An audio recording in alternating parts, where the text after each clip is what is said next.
Unit 3 outside suspect Joey Pardilla's apartment. Nothing to report. Suspect still grounded. By his mother. Listen to this bullshit. This is our world now. The world of the electron and the switch. The beauty of the bard. We exist without nationality, skin color, or religious bias. You wage wars, murder, cheat, lie to us and try to make us believe it's for our own good, yet we're the criminals. Yes, I am a criminal. My crime is that of curiosity. I am a hacker, and this is my manifesto. Huh? Right? Manifesto? You may stop me, but you can't stop us all. Oh, that's cool. Cool? Yeah, cool. You think it's cool? It's cool. It's not cool. It's commie bullshit.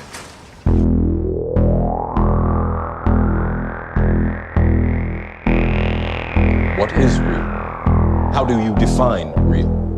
If you're talking about what you can feel, what you can smell, what you can taste and see, then real is simply electrical signals interpreted by your brain. Have you ever been in an institution? Cells. Cells. Do they keep you in a cell? Cells. Cells. When you're not performing your duties, do they keep you in a little box? Cells. This causes it. This causes it. This causes it. Information overload. All the electronics around you poisoning the airwaves. You are listening to the High Tech Low Life podcast, a cyberpunk media retrospective. High Tech Low Life contains themes and language not suitable for all audiences. Listener discretion is advised.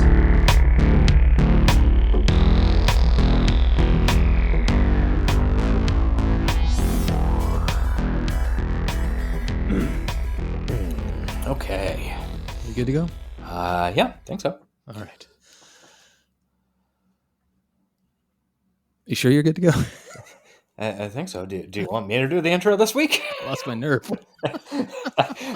I felt something shift there. Okay. We're doing well. We're good at this. We've only been doing it for 7 years.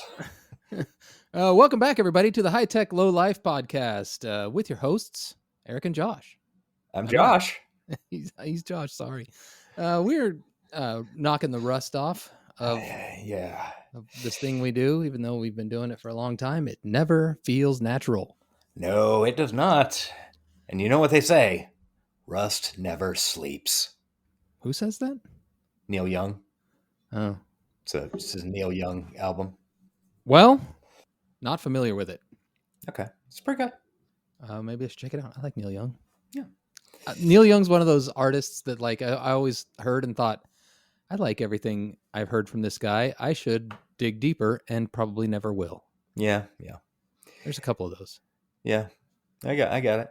I highly recommend Neil Young wise his Arc Weld live double album. That's kind of his it's a Crazy Horse record as well, so it's kind of more the rock Neil Young as opposed to the more folky stuff. Okay. I'm afraid of a little folk, but I certainly like a lot of his folk material as well, but I really like Arc Weld. That's got a kind of a greatest hits, and he's got a lot of good energy on it. Cool. Yeah. Anyway, this podcast isn't about fucking. Oh Neil yeah, Young. that's true. We farthest thing from Neil Young as you can get, really. I don't know. His what was that fucking record he made that Geffen sued the shit out of him for? I don't know. Don't worry about it. Okay, get back with me at the end of the show if you remember. We are here to talk about cyberpunk stuff. Yes, we are. We are anything cyberpunk we cover, and this week we are covering, I don't know, some people might argue it's not necessarily cyberpunk. It definitely doesn't take place in the future, but it definitely feels cyberpunk when you're watching it, and it's the 1995 film Hackers.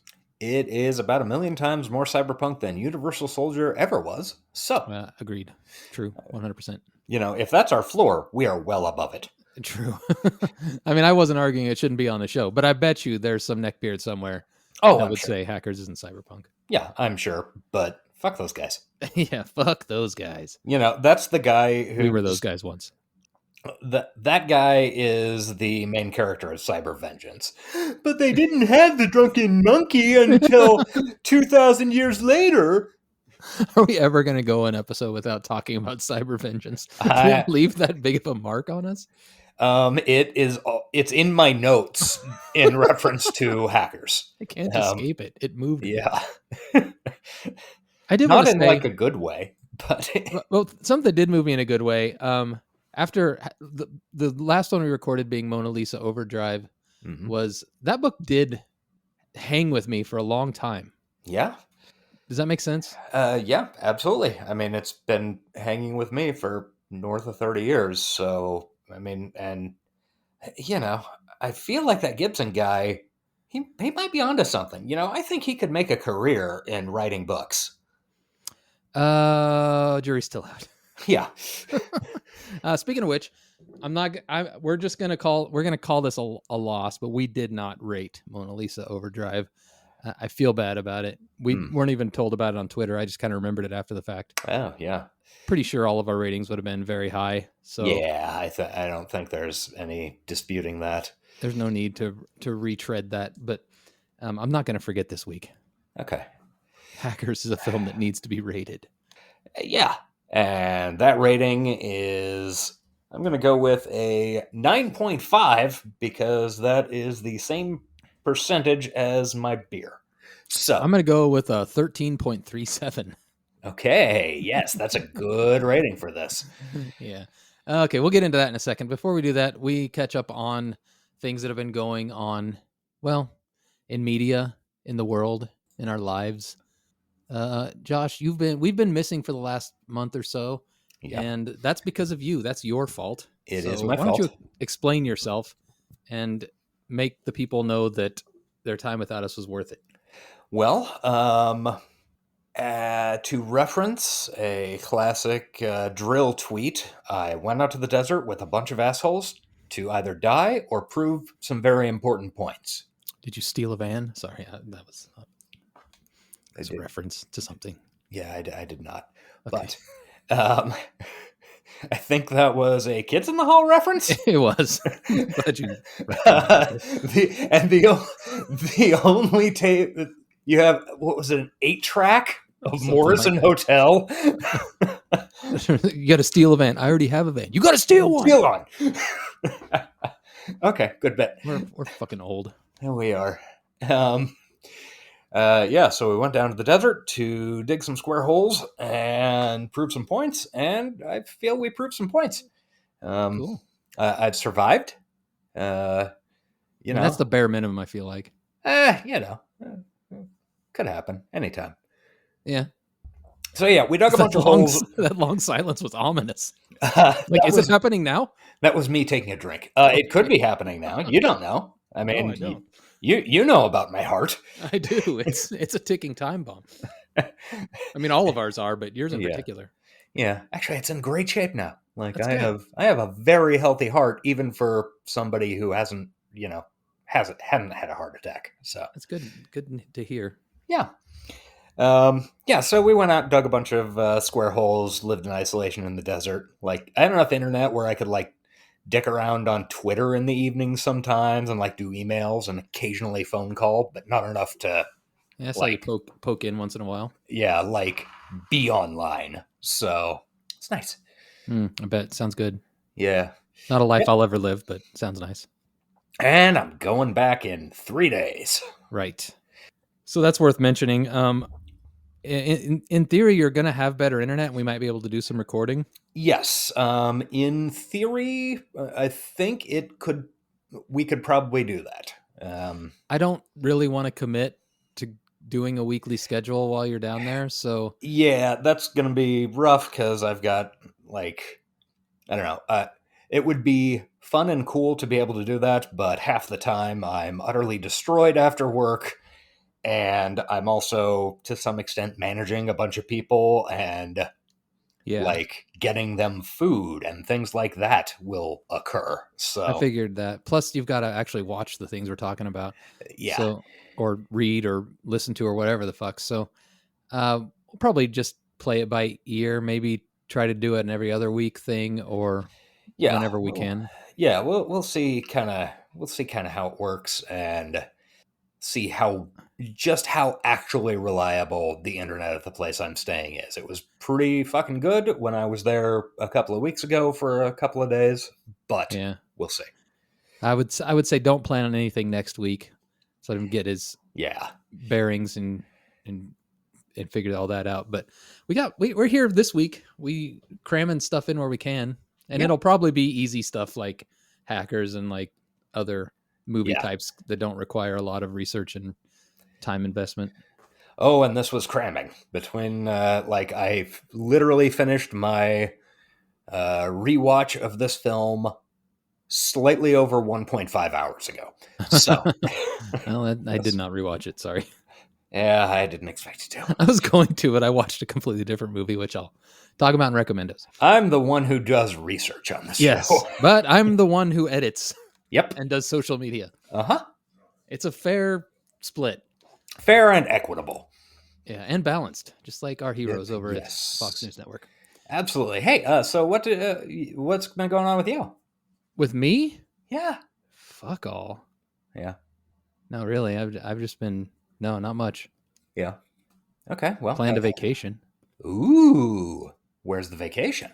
Going to Germany and Amsterdam in okay, October. Well, I actually it's been in the books, but we actually booked hotel rooms, non-refundable hotel rooms. That's horrifying. Ooh, scary thought. Yeah. But all the money is out there and it's gone forever. So let's hope I don't get sick or something stupid happens. Yeah, that'd be good. But yeah, other than that, I'm just living the dream, baby. Yeah. All right. Well, have you like watched or heard or media things? Media things.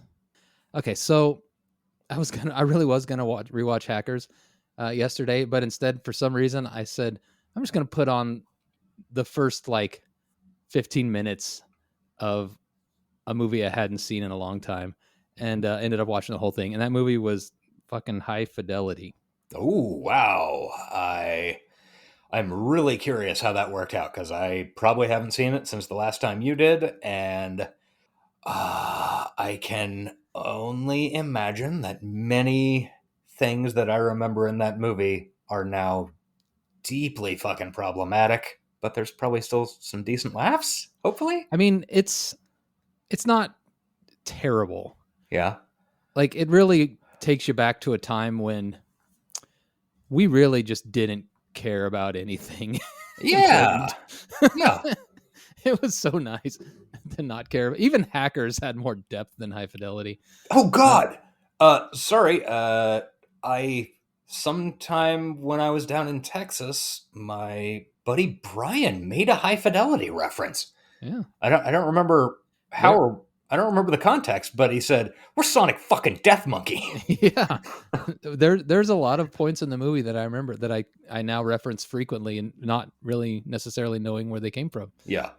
But yeah, as far as problematic, there are a few things that made me cringe. Yeah. But there was nothing really bad. The main character, that's good, who was always supposed to be kind of a lovable loser, now is more just a loser. More by toxic douchebag. Yeah. But he, it's there's definitely worse. Yeah. I don't know. It feels like such a time capsule. They're always on the phone in that movie. Yeah. On pay phones, and they're always outside raining, just standing in the rain. I don't know. I enjoyed it. I enjoyed myself. Otherwise, I wouldn't have watched the whole thing. I wasn't even planning to, and just sat there and did. What was it on? It was on, Hulu, I think. Okay, I might have to. Probably because I was watching Always Sunny before that. So yeah, I might have to watch that over the next month. Yeah, it gets the flashback recommendo. It's nothing we'll ever cover on this show. Yeah. So that's the only movies I can't watch anything sci-fi related because we might want to watch it for a Patreon thing or cover it on this show. So I have to watch the opposite. But yeah, it reminds me of the way we used to be before we started caring about our fellow men. Yeah. I can totally see that. It was nice, but not good for the world. Yeah, kind of relaxing. Yeah. There was this moment after my angry high school teen years. And then before I realized how awful everything was, there was this time in there where it was pretty good to be a white dude. It was all right. We had her on easy, and we barely knew it. Yeah. I mean, yeah. Yeah, I mean, I highly recommend, if you can be a fucking straight white guy, do it. It's not, I mean, there are worse. I don't know how to say anything without sounding like an asshole. So, Yeah. yeah, but that movie, check it out. It just Okay. kind of put yourself in the late 90s, early 2000s, whatever it was. I think it was 2000 actually. That sounds right, yeah. God, that is really weird that Brian said we're Sonic fucking Death Monkey. I think it was, we were trying to figure out how we were going to fix a problem, and we just determined, okay, screw it, we'll just charge right through it. And he said, we're Sonic fucking Death Monkey. I will also say, being 20 years older from the first time I watched it, I caught a lot more of the music references than I did back then. A lot of stuff that I just kind of sailed over my head and made sense this time around. Mm-hmm. But anyway, have you watched anything? Probably not, right? I have, in fact, watched a number of things. Oh, shit. Yeah. Rapid fire them, because we're keeping this to a tight 90. Okay, Renfield, pretty fun. Oh, Nicolas Cage being fun. I mean, I heard everything with Aquafina was dumb and didn't need to be there, but everything else was good. I agree. I mean, I'm somebody who's generally on Aquafina's wavelength. Yeah, I'm not an Aquafina hater.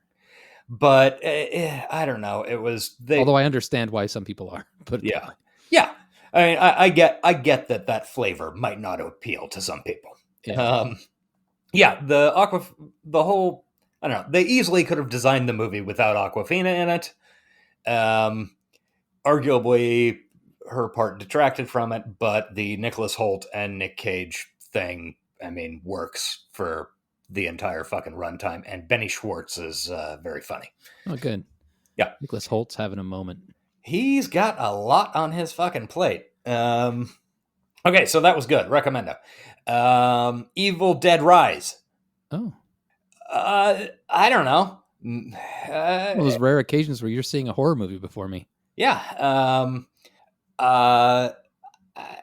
It didn't have the charm. It didn't have the charm of the actual Evil Dead films. Yeah. And by that, I mean the Sam Raimi, Bruce Campbell ones.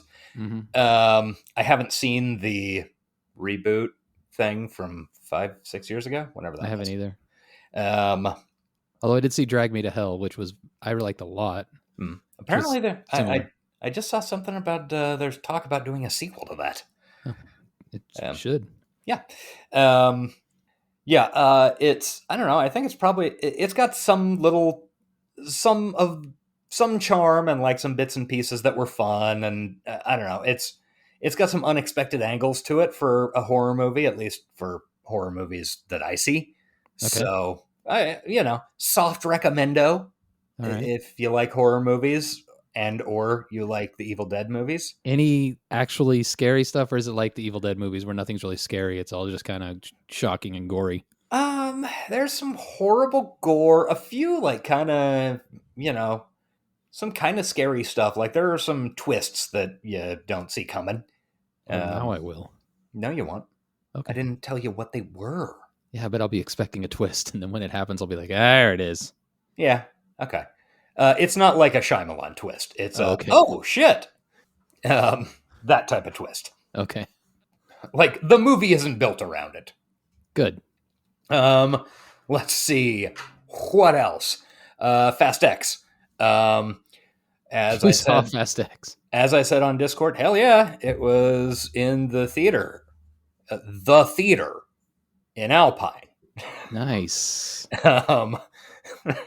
I missed Guardians of the Galaxy 3. So, anyway, Fast X, as I said on Discord, some of the absolute dumbest shit I have ever seen in my life, and I am so ready for the sequels. Pump them into my veins directly. All right. So I guess you like it? Very much. Okay. It has less bearing on reality than literally any other movie I've ever seen. Like including, I don't know, animated shit. Those movies are deeply fucking stupid, and sure, why not? I don't know. I can't sell it any more than the movies already exist, if that Well, makes sense. Between you and Sean, I feel like I got to see it. Do I have to have seen the other 9? No, honestly, it doesn't matter. I mean, you'd probably get some, if I'd say maybe the 5th one, because that has some direct bearing on the plot. But you'll be fine one way or the other. It's dumb, crazy bullshit. I mean, All right. they're fucking cannon cars and I don't know, fucking exploding jets and like a pinball sequence through Rome with like a fucking 20-foot tall bomb that's just a ball and it's just bouncing around Rome towards the Vatican. I'm on record loving pinball. I mean, it's it's deeply stupid shit. Okay. So highly recommended.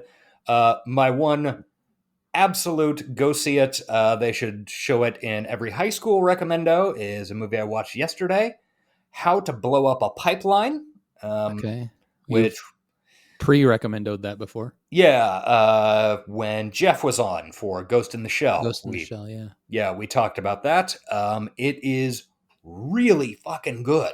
Like, not only it's set up kind of like a heist movie, but it also makes a bunch of really good philosophical arguments, and it's not like, I don't know, it's fucking good. Like, better than I expected it to be. And I had heard it was pretty good. What's it streaming on? Do you know? Or is it? I rented it on Amazon, I think. Okay. Yeah. You said rented in a weird way, but I think you actually meant it that time. Yeah. Okay. Speaking of our good friend of the show, Jeff, I wanted to give a quick plug to their new show. Astronomica has released a bonus show. Bonus show? Yeah. To their patrons. And right now it's releasing once a month. And if they get enough patrons, they'll do twice a month. So I want to plug it strictly for my own benefit. Yeah, that would be great if they'd get it up to twice a month. I don't know. You could, what? I think she said $750 to get it to twice a month. Yeah, $750 in Patreon money. So yeah, I don't know. First of all, if you haven't checked out Astronomica, go check it out. We've plugged it a million times, and we'll keep plugging it because it's good. It's good. So yeah, we like it. When you like it and inevitably enjoy it, consider joining their Patreon so that they can hit their goal and we can get bonus episodes of their new show, which I just listened to the first episode today and think it has great potential. The first episode was fun. I have not listened to it yet just because I was busy all fucking day and had no chance to listen to like anything. But it is top of I've got a bunch of driving around to do tomorrow, and it is going to be the first thing on my podcast list when I start running errands. So yeah, they've set up, they've set the foundation of something that I think is going to be quite cool. And I know Kristen's a good GM because I got to play Dread with her at the last Astronomicon, and it was very fun. So I'm excited for where they go. Cool. Yeah, I'm excited to hear it and to get the future episodes when they come out. Word. Okay. Can we do the actual show now?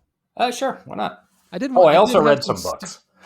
Save those for next time. Okay. Good idea.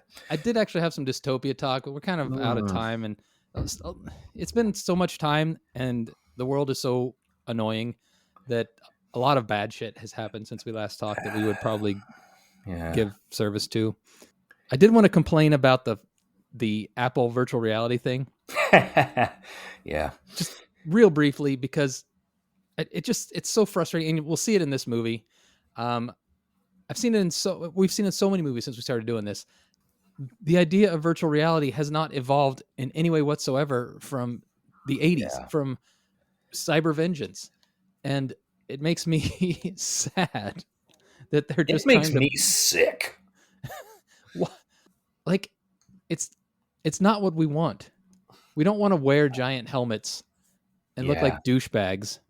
Like phones were cool because there were little things you could carry around with you, and you could put them in your pocket when you didn't want them, and that they solved many problems that we had at the time. This doesn't solve a problem.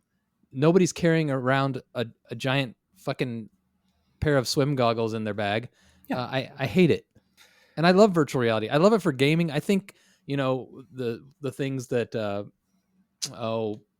Steam or whatever they're doing specifically for gaming, fine. Once again, it's not really for me in gaming because it makes me incredibly motion sick. But I understand why people would want to do that. But like for general quality of life, it's bad. It lowers it. It makes it worse. Yeah, if any human in the audience remembers the 1996 Michael Douglas Demi Moore film Disclosure, a major plot point was that the corporation they both worked for had implemented this cool virtual reality computing system. So, like, the big plot at the end of the movie is Michael Douglas wearing virtual reality goggles, Hot. going through a fucking fake marble Lawnmower Man quality hallway to extract files that, implicated blah, blah, blah. And then it cuts away and he's humping a couch. Yes. And that's like, I don't know why companies think that virtual reality will improve. Remember the Virtual Boy? That was like the mid 80s. And I think that was like 91, but I think it was the 80s. All right. But you might be right. It doesn't matter. It was a long fucking time ago either way. And sure, the graphics are better than the Virtual Boy was, but the concept is exactly the same.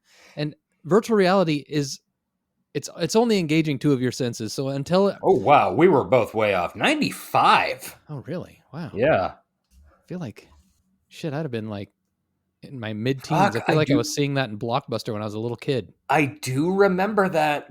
I do remember it being available for rent at what the fuck was that video store in Emporia? I'm not giving them a free plug though, because I'm sure they're still around. I don't think they are.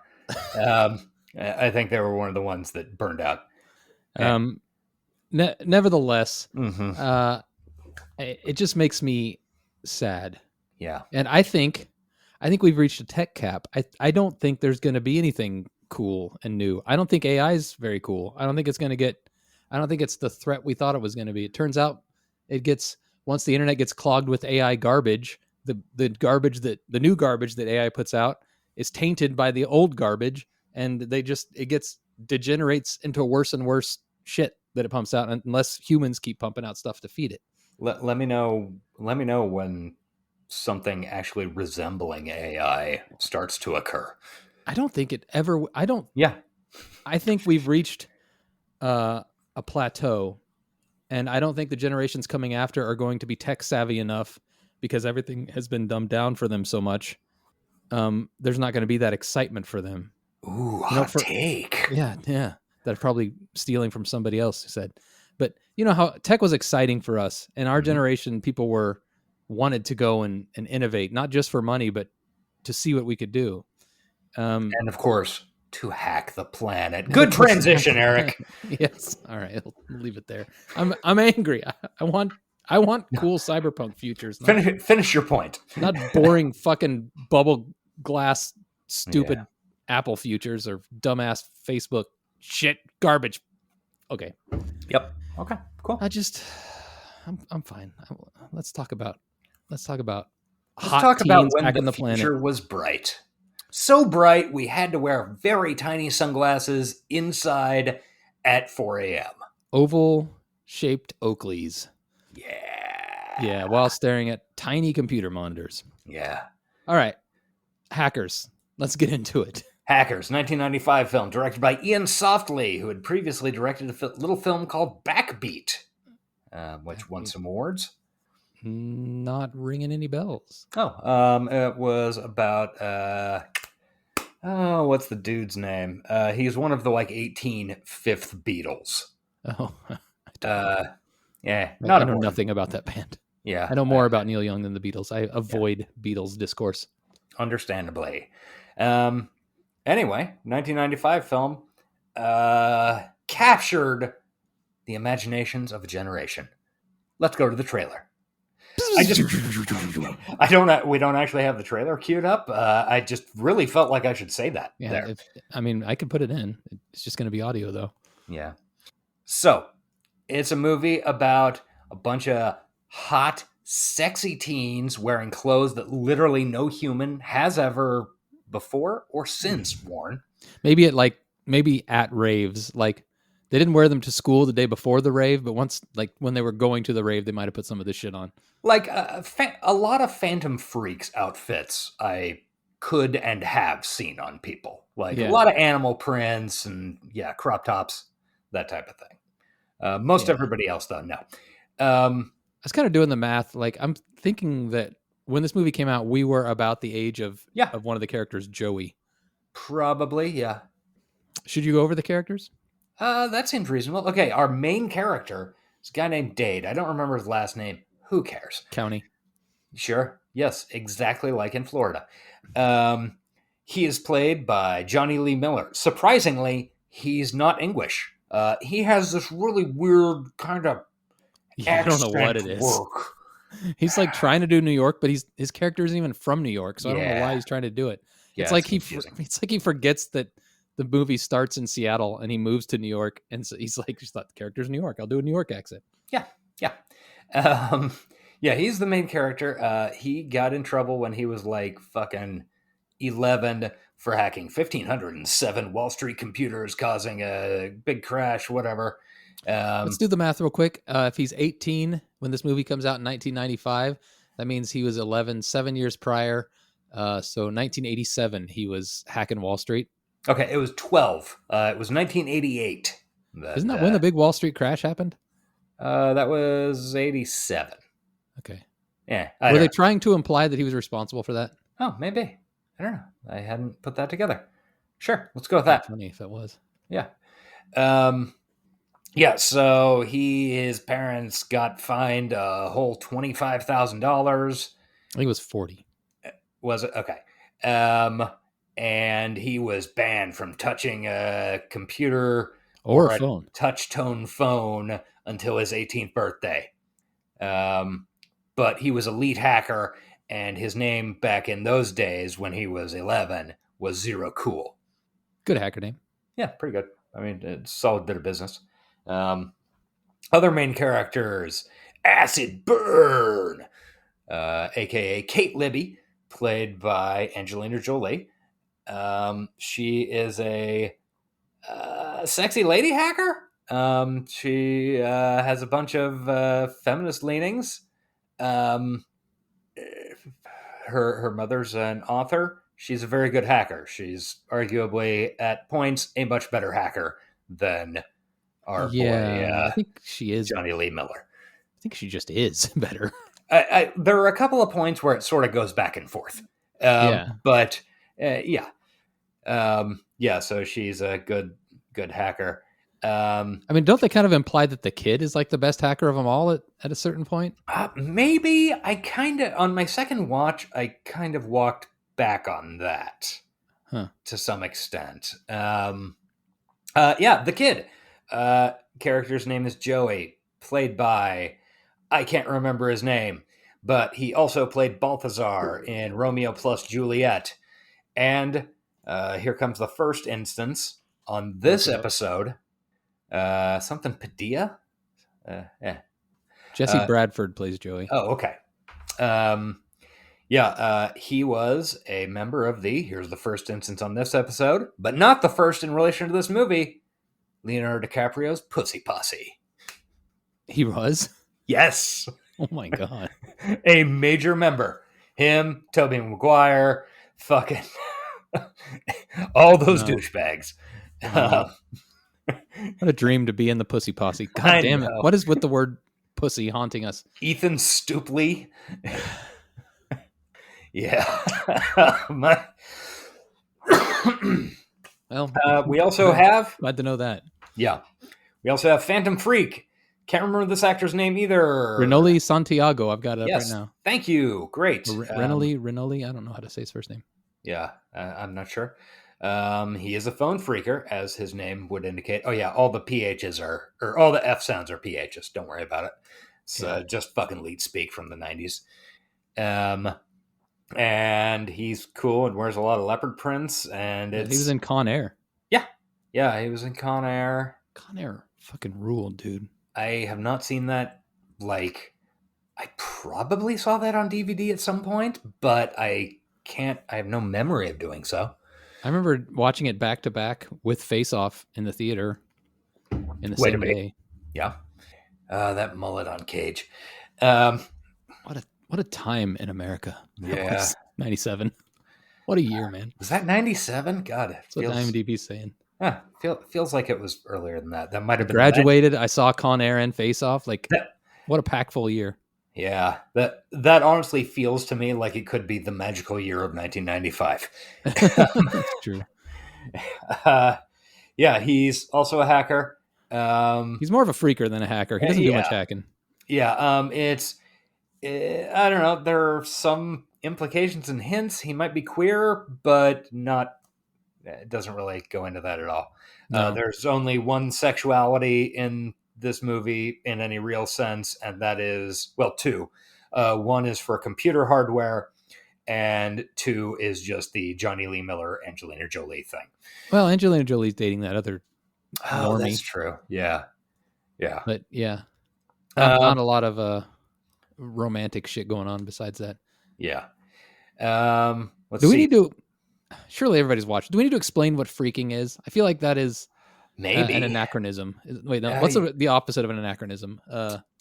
Ancient history, long a dead forgotten. word. Yeah. Dead language? I don't know. What are you? Anyway, freaking is the art of manipulating a payphone to basically just to get free calls. That's really all you can do with system. Yeah. It's not like you can really cause much trouble. You can just kind of rob AT&T of some money.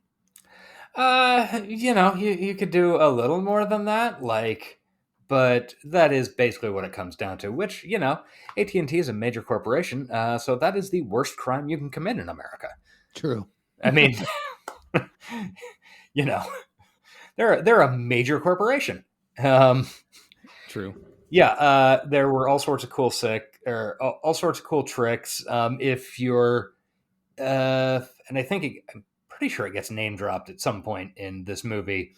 There's a magazine called 2600, which is the Hacker Quarterly, and it's been published for literally 40 fucking years now, and is all sorts of hacking and freaking and all sorts of stuff. It's fun. I recommend it. It's very expensive per issue these days.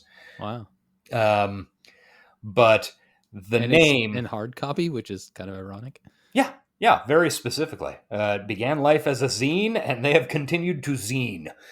I missed the zine times. Yeah. The name of that magazine, 2600, is the frequency, which, 2600 hertz is the frequency at which, if you produce that sound into a payphone, it goes over and basically lets you just dial a number. Right. It's the open dial tone sound. So, yeah, there are once upon a time, there were all sorts of cool fucking tricks you could do with phones based on, whistles you get out of a fucking Captain Crunch breakfast cereal box and stuff like that to get free calls, or, do party line stuff when that was borderline illegal and really expensive. But that's Did you listen to other calls? Yeah, to some extent. I mean, depending on kind of what you were trying to do. Answering machines without them knowing. Yeah. Yeah, what a time. Back in the old days of mechanical switches. Yeah. Anyway, that's freaking. Back to the character. Yes. He is the most outgoing and, well, no, I don't know about that. He's one of the more outgoing and fun and friendly of the hacker group. Yeah, he kind of gets Dade into the group. Yeah, he sees Dade hacking the school computer systems, and then is like, hey, I know you're into it. I know you're in this. what's your alias? And draws him into the whole thing. Right.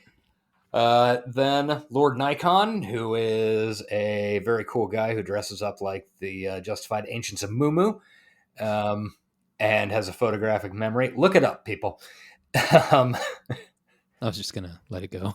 No, look it up. You're going to love it. Actually, look it up and play the video. I'm not going to play anything. I I don't have my setup to do that. Oh, too bad. Okay. It's a band. Uh-huh. All right. I'm not going to play it. We're in the Okay. middle of recording. It's too bad. I'd have That's to the plug a bunch of shit KLF. That's the KLF who has come up on our various podcasts before. in. Yeah, I remember. Yeah, he has a photographic memory, is also a hacker. I don't know, he's a DJ with some weird looking old white guy also. Yeah, it's weird they say he's got a photographic memory and like never really becomes useful for them.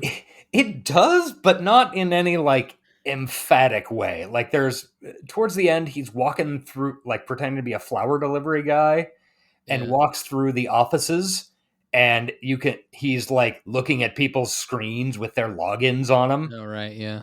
But it's not like you'd think there would be like a set piece about it or something. Yeah. And he's arguably, aside from Angelina Jolie, the coolest of the crew. It's pretty cool. Yeah. And then there is my favorite serial killer, played by Matthew Lillard. Cereal, Cereal. Yeah, like Cocoa Puffs. Yeah. Or the aforementioned Captain Crunch. Yes.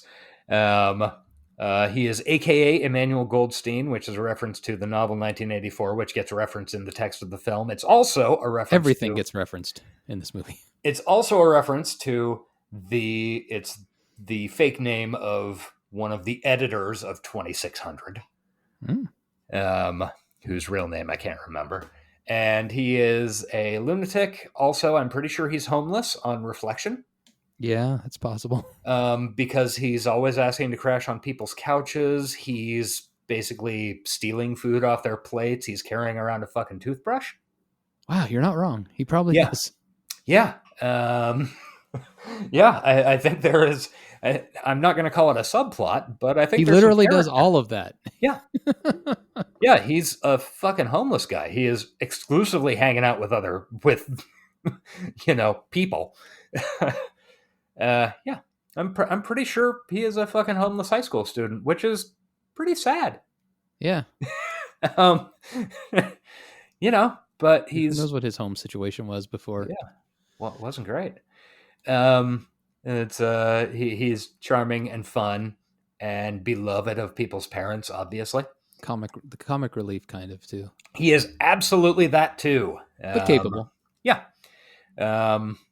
Yeah, he's a lot of fun. Matthew Lillard is almost inarguably the highlight of this movie. Just any scene he's in, he's just fucking chewing scenery and yelling about nonsense. It's hilarious. I might disagree because there's one other character that you haven't mentioned yet that also chews scenery almost as eloquently as Matthew Lillard. The antagonist. Yeah, the antagonist, Fisher Stevens, who plays the Plague. The Plague! Eugene Bledsoe or something like that. I don't know. He's fucking awesome. He is kind of the inverse of serial killer. Yeah. He's fucking great. He's a bad guy hacker who got a job working security for a big mineral oil corporation.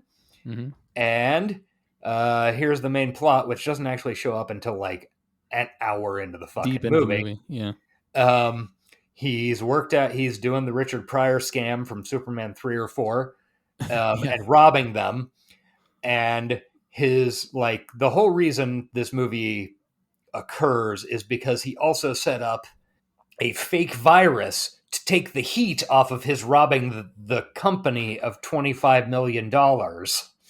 Okay, so the actual plot in this movie is a little bit hard to follow, so I'm glad you watched it again and paid attention. Yeah. Because it's cool. You can follow the character arcs and what everybody needs to do in any given scene is clear.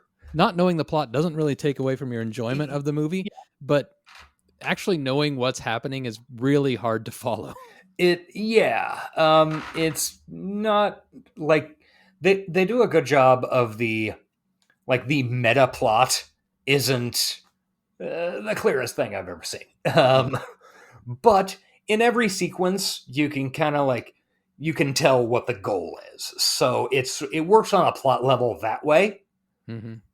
And it does hang together in a broader sense. It's not, I mean, I've seen plenty of fucking worse movies where it's just like, okay, they have to do a thing to do another thing to do another thing to do another thing. There is a full plot. No, there is. It's just kind of it's not convoluted. Yeah, and the movie doesn't get into plot until literally, okay, so the first mention of the fucking company is 25 minutes in. Yeah, true. Let's see, I mean, you can just start your actual recap. Oh yeah, I guess that's fucking true. Time's ticking. Yeah. Okay, so we start in Seattle, 1988, with Dade getting arrested, whatever. I'm more interested in the semiotics of Seattle in 1995 for this movie. You see the Semisonics? Semiotics. The Semi Seahawks? What? Yes, these are sports references. They are. I think it's Supersonics. I'm stupid. I don't watch basketball. The Seattle Supersonics, and I believe they moved to Oklahoma 20-odd years ago. Well, this movie was made 30-odd years ago, so it's relevant. That's true. And what's irrelevant is that I said Semisonics. Yeah. It's a bad name for a sports team. Semisonic, was that a band or was that an album by... I think it was. I think it was a band. Yeah, and they had one of those fucking college girl hits. Semisonic rock band. Oh, they did Closing Time. Closing Time. Okay, yeah. Yeah, a college girl hit. Oh, definitely. And a me hit. Oh, yeah. You secretly liked that? Not until years later. I am absolutely certain you never admitted that at the time. No, at the time I would not have admitted it, nor would I have liked it. But, okay. Nostalgia. Okay, sure. So by setting this in Seattle in 1988, they're doing an interesting thing in 1995, right? Yeah. Okay, so Seattle in 1995 is grunge. That is the peak of fashion, music, youth, right? Yeah. Also, to a much less well-known degree at the time. I mean, to us, it was, but not a lot of other people knew that Seattle is the fucking tech center of the universe. Yeah. I mean, it was Silicon Valley of the 90s. Yeah. So that was I think that was an interesting and good choice to have it start there. Yeah, I that was clearly what they were referencing. I felt like. Yeah, it's a good they could have put it in Redmond. I guess it had been a little more on the nose, but I don't know. Then it would get really fucking dated when goblinization occurs. I mean, if happen in real life. If you just put it in Seattle, it encompasses the suburbs. Yeah, true. Okay, so yeah, then him and his mom moved to New York. The opening sequence is him flying into New York over the city, and then it turns into computer stuff. It looks really cool. All the inside computer stuff in this movie is fucking models, which is funny. It's the inverse of Tron. What would you say comparing? I feel like the computer stuff in this movie felt slightly less cheesy than Johnny Mnemonic. Because some of it was models and they were kind of minimal with the actual CG stuff. I feel like they had different goals. Because it's trying to, the filmmaker clearly, he realized that people sitting at a fucking keyboard is dumb and boring. It sure is. And nobody wants to see that for an hour and 45 minutes. Although it does take up probably at least 30 minutes of screen time in this movie. Yeah. Maybe but more. If you since the computer effects are kept to like it's projected. Like most of the time, it's very literally projecting on characters' faces. Yeah. Like they've got literally a fucking projector in a fake monitor shooting like fractals, blinding these poor goddamn actors Right. because they're all in dark rooms. That's why they have sunglasses on. No, it makes Yeah, sense good now. point. Actually, yeah, okay, it's reasonable production. Yeah, they're like that was yeah, just it an all makes OSHA sense. thing. Yeah. You're not allowed to blind actors, so okay, put sunglasses on them. I feel like I remember back in the time when hackers came out, it got made fun of a lot because the hacking was so unrealistic and there was like all this visual representation of it. Now, watching it, I didn't feel like they were trying to show them actually hacking at all. They were just trying to show like, like a They're doing- representation of what is happening when you hack, like equations and like it didn't actually show them doing code or whatever because that would be boring. It was deeply fucking boring. Maybe I have maybe I'm just less like I care less now as a grown up than I did back then. Yeah. It's clearly got nothing to do with actual hacking, but actual hacking is beyond fucking like it's more boring than most of you who sit at a computer all day to do your job. It's more boring than that. You're sitting in a fucking blank command line and going type, type, type, type, type, type, type. It's not even as interesting as fucking Excel. Yeah. Excel's pretty fucking cool. I mean, it can. You know they have Excel esports now? Yes. I read an article about that a while back. That's nuts. I think your wife should compete. Yes, that is what I told her. She's good as hell at Excel. Mm-hmm. Yeah. Okay, so then he hacks a TV station. It's his 18th birthday. We established that.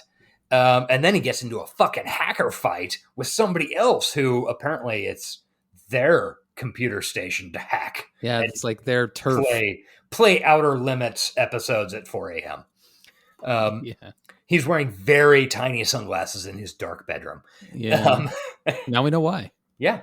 And he ends up like getting dumped out of the system. He says his name is Crash Override. This other hacker is Acid Burn. And she boots him out of the fucking system hard. Before he types out Crash Override, he starts to type out Zero Cool. Yeah. And then backspaces it. Like they can't know who he really is. Yeah. Yeah. So then he's got to go to his first day at school the next day. Yeah. And because remember, these people are teenagers. Yes, they are teenagers.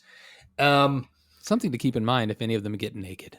Yeah. You might think about that.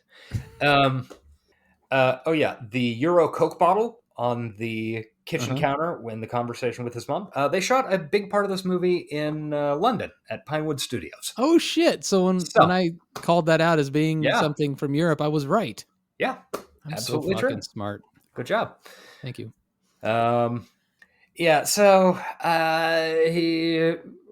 Angelina Jolie gives him a tour of the school. It introduces this thing. Well, it sort of reintroduces this thing where he sees her character and like the camera focuses in on her lips and then it like flashes through a bunch of art lips. Like there's Klimt and Liechtenstein and I don't remember what else. Yeah, this it's showing that our main character sees things through like references, I guess. Yes, like it's the main character of Dream On, basically. Johnny Lee Miller is exactly the same as Brian Ben. It's a show only you and I watched. I'm pretty sure that's the case. And we were way too young to be watching that show at the time. Also true. Lots of boobs. But it didn't look like it was going to have boobs, so you could like be watching it when your parents walked in and like, it's just a sitcom, and then hit unpause, and the next scene is like just boob city. Yeah. So she gives him a tour of the school. He's obviously attracted to her. No big deal. Don't worry about it. He gets directions. She's Angelina Jolie. What the fuck? Yeah. She's a fucking smoke show. What do you want? What do you want? She's any movie she's in, unless they do some sort of like Charlize Theron in monster makeup on her, it is implied that she's the most beautiful person that anyone on screen has ever seen. Right. I mean, that's why they hire Angelina Jolie. Exactly.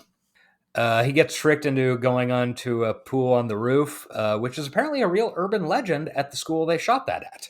Really? Yeah. Yeah. Yeah. So that's exciting. It's a good little hazing trick. Yeah. Yeah. Pretty good. Although I'm not sure why he goes up there. Like, she tells him to go see the pool on the roof. He's like, "Oh, go see this pool." All right. He's not expecting a trick. Yeah. I would be like, well, I didn't bring my trunks, so a pool on the roof is useless to me. Yeah. Maybe I'll come back. Maybe I'll bring shorts tomorrow. Does it have a computer I can hack in it? Otherwise, I don't give a shit. So at this point, Freak sees him hacking the school because he wants to find out about Kate Libby, who is Angelina Jolie and tricked him into pool roof scenario. Yeah.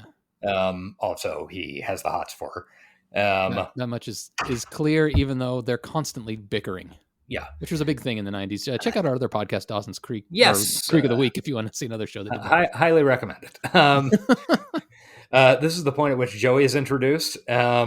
He really wants to do a major hack so he can get a cool name like Dr. Doom.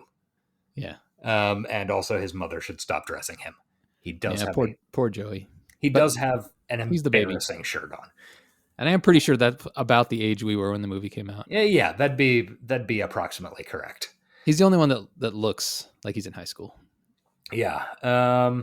So Freak invites Dade to a hacker club, which is a thing. Yeah, not like an after school club, like a dance club.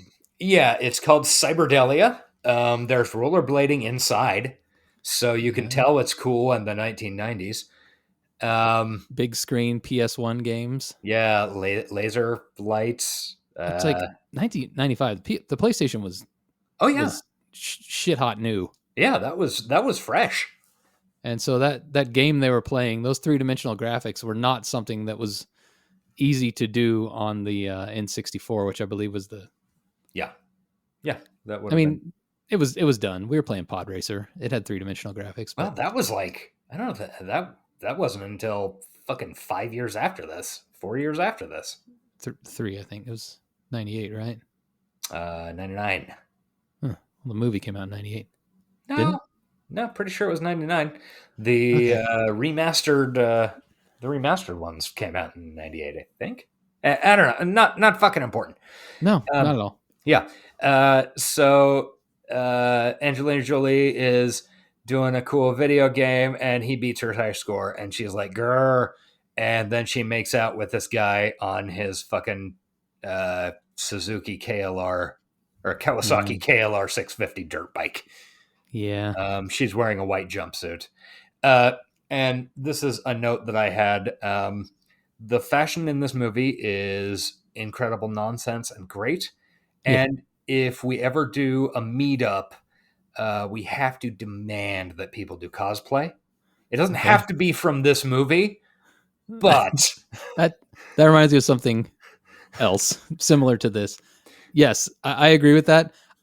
Unrelated to this, I was thinking that if you and I were to ever, for some reason, to go to a costume party, the costume we should absolutely wear is David Bowie and Mick Jagger from the Dancing in the Streets. Sure. I know you'd want to be Bowie, so I could be Mick. Yeah. I think we could pull it off, and it would be fucking hilarious. Yeah.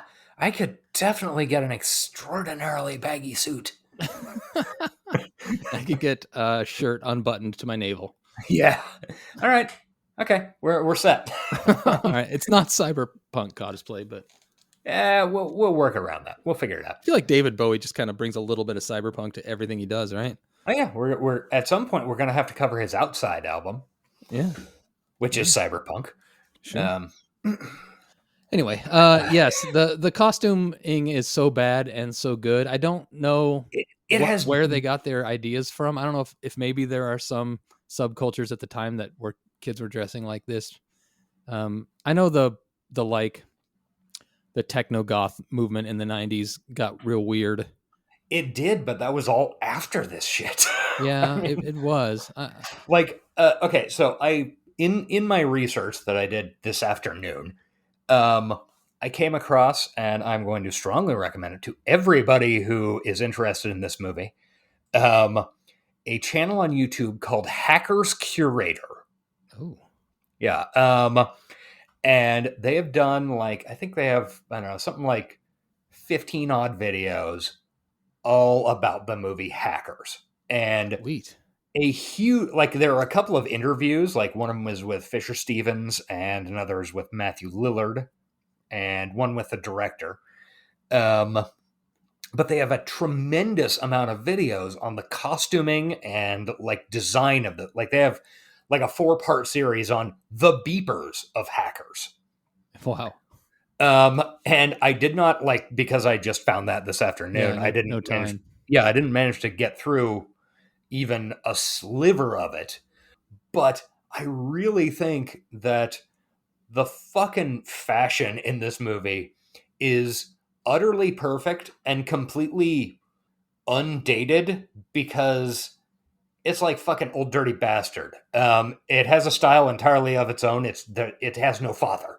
Like, it's just goddamn nonsense that the person who designed the costumes was like, I don't know, fucking Lou Reed sweater? Sure, why not? Yeah. You know, There's a timelessness to it for sure. because it just bears no resemblance to anything that humans have ever worn. Like, and it's just combinations of insanity.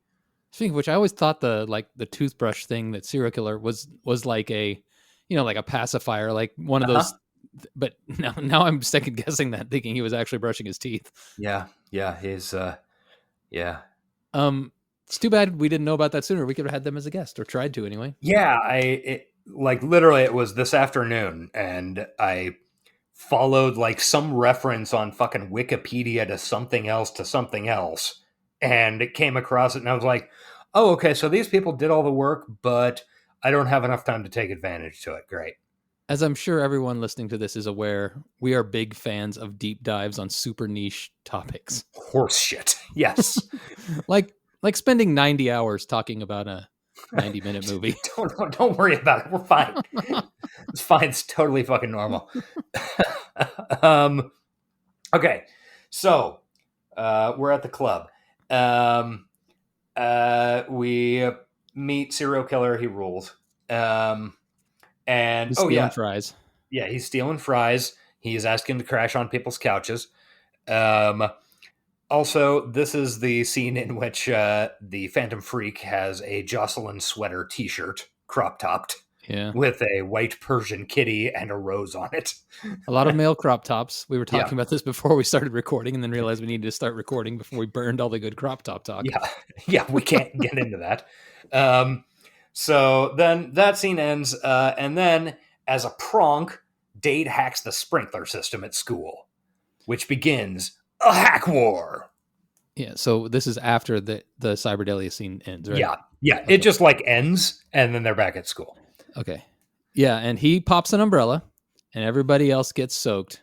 Yeah. Everybody's really mad. Like, Angelina Jolie's pissed, but what's his name, Phantom Freak or whatever, is quite delighted by it. Laughing about it. Having a good time. Then there's like this fun scene where we establish that Angelina Jolie is smart. She's in an advanced English class that Dade hacked his way into. Oh god, that scene. Serial killer drops a fucking Aussie quote. My god, that felt so much like school in the 90s. It was that fucking thing. I wrote so many like song quotes and shit on so many blackboards. I was such a little fucking idiot. I thought it was cool. It's not cool in retrospect. I don't know. Maybe it was cool. I think it's pretty cool, honestly. I mean, it was cool when Serial Killer did it. Yeah. Dade's quote was lame and boring. Like, I got nothing against Ginsburg, fine, whatever. But all right. You're trying too hard. Come on, dude. Yeah, we get it. You read fucking On the Road. You're 18. Shut up. Yeah, I know. Beats. Cool. Yeah, but Serial chose an Aussie quote. Of all the things I've lost, I miss my mind the most. Ozzy Osbourne, man. Then you find out Serial's not in that class. He had snuck in as well. He had just walked in? Just because he wanted to write a quote on the board, which is something we did back then. That's high school, right? That was high school. Do like the alt kids these days do shit like that? Like, what do kids do these days? Kids go to school still? Some of them. Are they too busy cowering under their desks from the mass murderers that want to kill them all the time? Hey, yeah, dystopia talk. Did I make it too dark? All right, took a dark turn an hour in. Remember All right. being in school and we didn't have to worry about dying? Yes. Yeah. Yeah, it was a nice Sorry, little like I'll cut it all. this is a nice little 10, 15 year break there. Yeah. Like between the duck and cover drills. Yeah. And fun. Weird. We still had tornado drills, but Yeah. fire drills. We don't worry about those. We talked about it on the Patreon episode. It was an interesting time. Yeah. I'm sure every generation has, an aspect of interestingness to when they were reaching their prime, but I don't know. I feel like the mid 90s was something special. Yeah. Hey, and you know who else thinks that? Who? Our sponsors? Wait, no. Jonah Hill. Oh, did he direct a movie about the 90s? As named mid 90s. Okay. Well, I agree with him on that one thing. Okay. And that's all. Yeah. So then we go back to Cyberdelia. I like Jonah Hill. I have no beef with him. Yeah, he's fine. Whatever. I think he's going through some shit. Good luck, man. Yeah. Assuming he's listening. He is. Good luck. Luck. So then we go back to Cyberdelia. Serial killer's giving a great monologue about how 1984 was a typo, man. Do you know how many systems your name goes through every day now? We got no names, man. No names. And then the plot shows up a little bit. A little bit. A tiny bit. Joey wants to do a big hack to get a name. I'm sorry. I am just not used to hearing the word Joey while recording a pod. Just coming out of your mouth in general. I know it's weird, right? Hearing about bowel movements immediately after. Yeah, I know it's weird, right? That scene also introduces the name Gibson as the supercomputer. That's the plot. Hey, reference. One of a bajillion. Yeah. I bet that YouTube channel breaks down all the references. Very possibly. So Joey decides to hack this random corporation.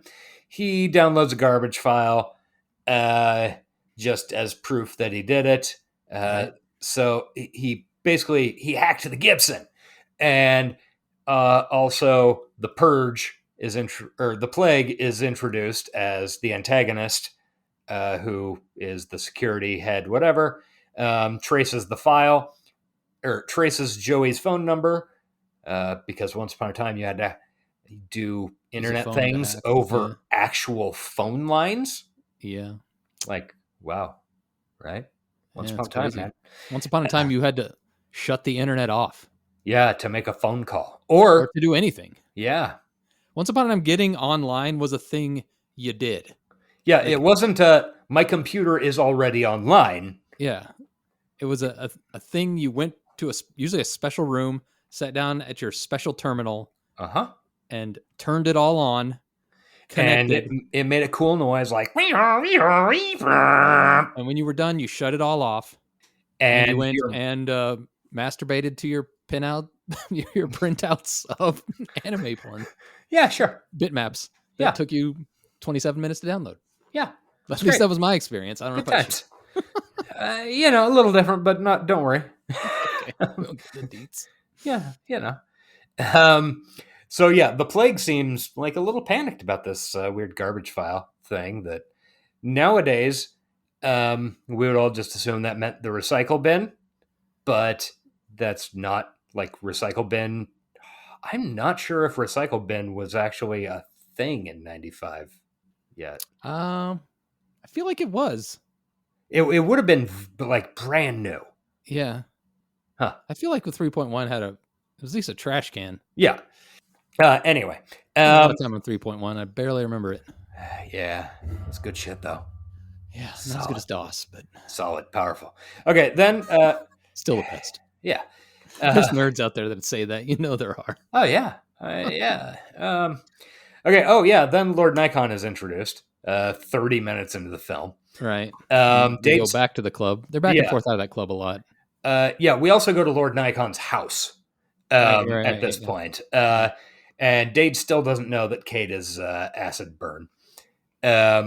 this is where I came upon my theory that serial killer was homeless, because he's asking Nikon to stay on his couch again. Yeah. And they watch a cool program called Hack the Planet, starring a couple of Japanese, I assume.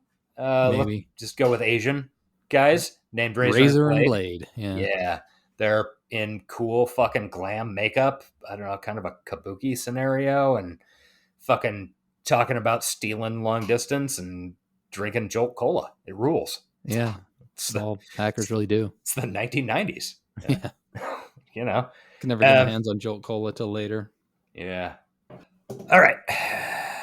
So then we have the introduction of Wendell Pierce and Mark Anthony. They're Secret Service agents. Oh my God, we're this late in the movie before they're introduced? Like 30 minutes, yeah. 35 probably. Wow. Yeah. So that's something. Yeah, so they're Secret Service agents tasked with cracking down on computer crime. Wendell Pierce is... Wendell Pierce, by the way, if you don't recognize the name, played the Bunk on The Wire, and I can't remember his character's name on Probably Treme. my favorite Wire character. Yeah. Can't remember his character's name on Treme, but yeah, it's a great actor. And a lot of other things over the years. Oh, yeah, he's been in tons of shit. He's going to be in the fucking Good Wife and Good Fight spinoff that's starting next. Maybe it's this year. I don't remember. So quick plot question. Are these Secret Service agents on the payroll of this mineral corporation, or like they work really closely with the Plague? No, they are just Secret Service agents. And they do work very closely with him, but I think that's just plot convenience. Okay. I mean, they seem to like be taking orders from him at some points. Yeah, that definitely seems to be the case. And I think it's because, it is not at any point established that Wendell Pierce or any of the other Secret Service guys have any computer skills at all. Oh yeah, definitely. Definitely not. So they're like, I don't know, this guy seems to know what he's talking about. Because they have coming up in like one more scene, 2 more scenes. Like they've had the Plague go over Joey's computer, which they seize, to look for the virus code. Right. Okay. Although we'll see, they may not have any computer experience, but Mark Anthony definitely can look the part. Definitely has smoldering eyes. Yes. And he goes undercover to a party. Yeah. And he fits in. Yeah. Yeah. He does. Kind of old, but a little bit. Not that old though. So yeah, then, okay. So we've introduced them as Secret Service agents. They bust into Joey's apartment, arrest him, take his computer and shit. But fortunately he hid the disc with the garbage file on it in his vents, and they don't search his vents. Nope, because they're bad cops. Yeah. So then we go to a board meeting, which is when Lorraine Bracco appears. I think this is like right in the middle of her divorce with Harvey Keitel. So I assume she got paid. Yeah, I'm sure she like she's probably like her and Fisher Stevens are probably the biggest names in this movie at this point. By a good mark, except for like Penn. Nobody wasn't that big of a name back then. No, he definitely wasn't. I mean, but he'd at least been in some stuff. And he was known as a magician. Like, no, there's nobody else in this movie other than Dave Stewart of the Eurythmics, who has a one-line cameo. Matthew Lillard hadn't been in some stuff before. No, I think Angelina. I think she'd been in a couple of things as like a little kid, but I think this is her first like real starring role in a movie. Yeah, I'm going back. Has she been? Because let's see, been in quite a few things. Scream was in '96. I don't think Angelina was famous until like '97, where she played that model on the HBO movie. Oh my god! This is not our last Angelina Jolie movie. She was in Cyborg 2: Glass Shadow. Yes, that is true. I have a quote on my phone about that. Oh, fucking wait for that. Yes. She was also in a Lenny Kravitz video before this. Oh, huh. But yeah, not famous. Yeah. Oh, Cyborg 2 Glass. She's on the cover, dude. Yeah, here. Because you brought it up now, and I don't want to forget, I fucking screen capped some god awful website with a quote about it. Let me. Okay. Oh yeah. Okay. It's talking about her early roles. This was some article about her and Johnny Lee Miller's marriage. Oh yeah. By the way, they fell in love during this movie and got married immediately afterwards. Oh, good for them. It's crazy kids. Divorced in like '99 or something. Oh, bad for them. Stupid kids. Quote, in Cyborg 2, she played a high-tech android named Cash who was programmed for fighting and assassination. Cash was programmed to self-destruct in the middle of a board meeting in an act of corporate espionage, but found herself resisting. Jack Palance, Billy Drago, and Elias Koteas also appear. It's a slick film as low-budget Trimark Pictures releases go. So, yeah, looking forward to that. I want to see it. I'm looking at screen caps now. I want to see it soon. And that's the same guy who also directed the Nemesis films and Nemesis and Cyborg crossover. I can't remember the dude's name. He seemed to have a wild fucking life. Albert Kwan or something like that. Wow, that movie looks amazing.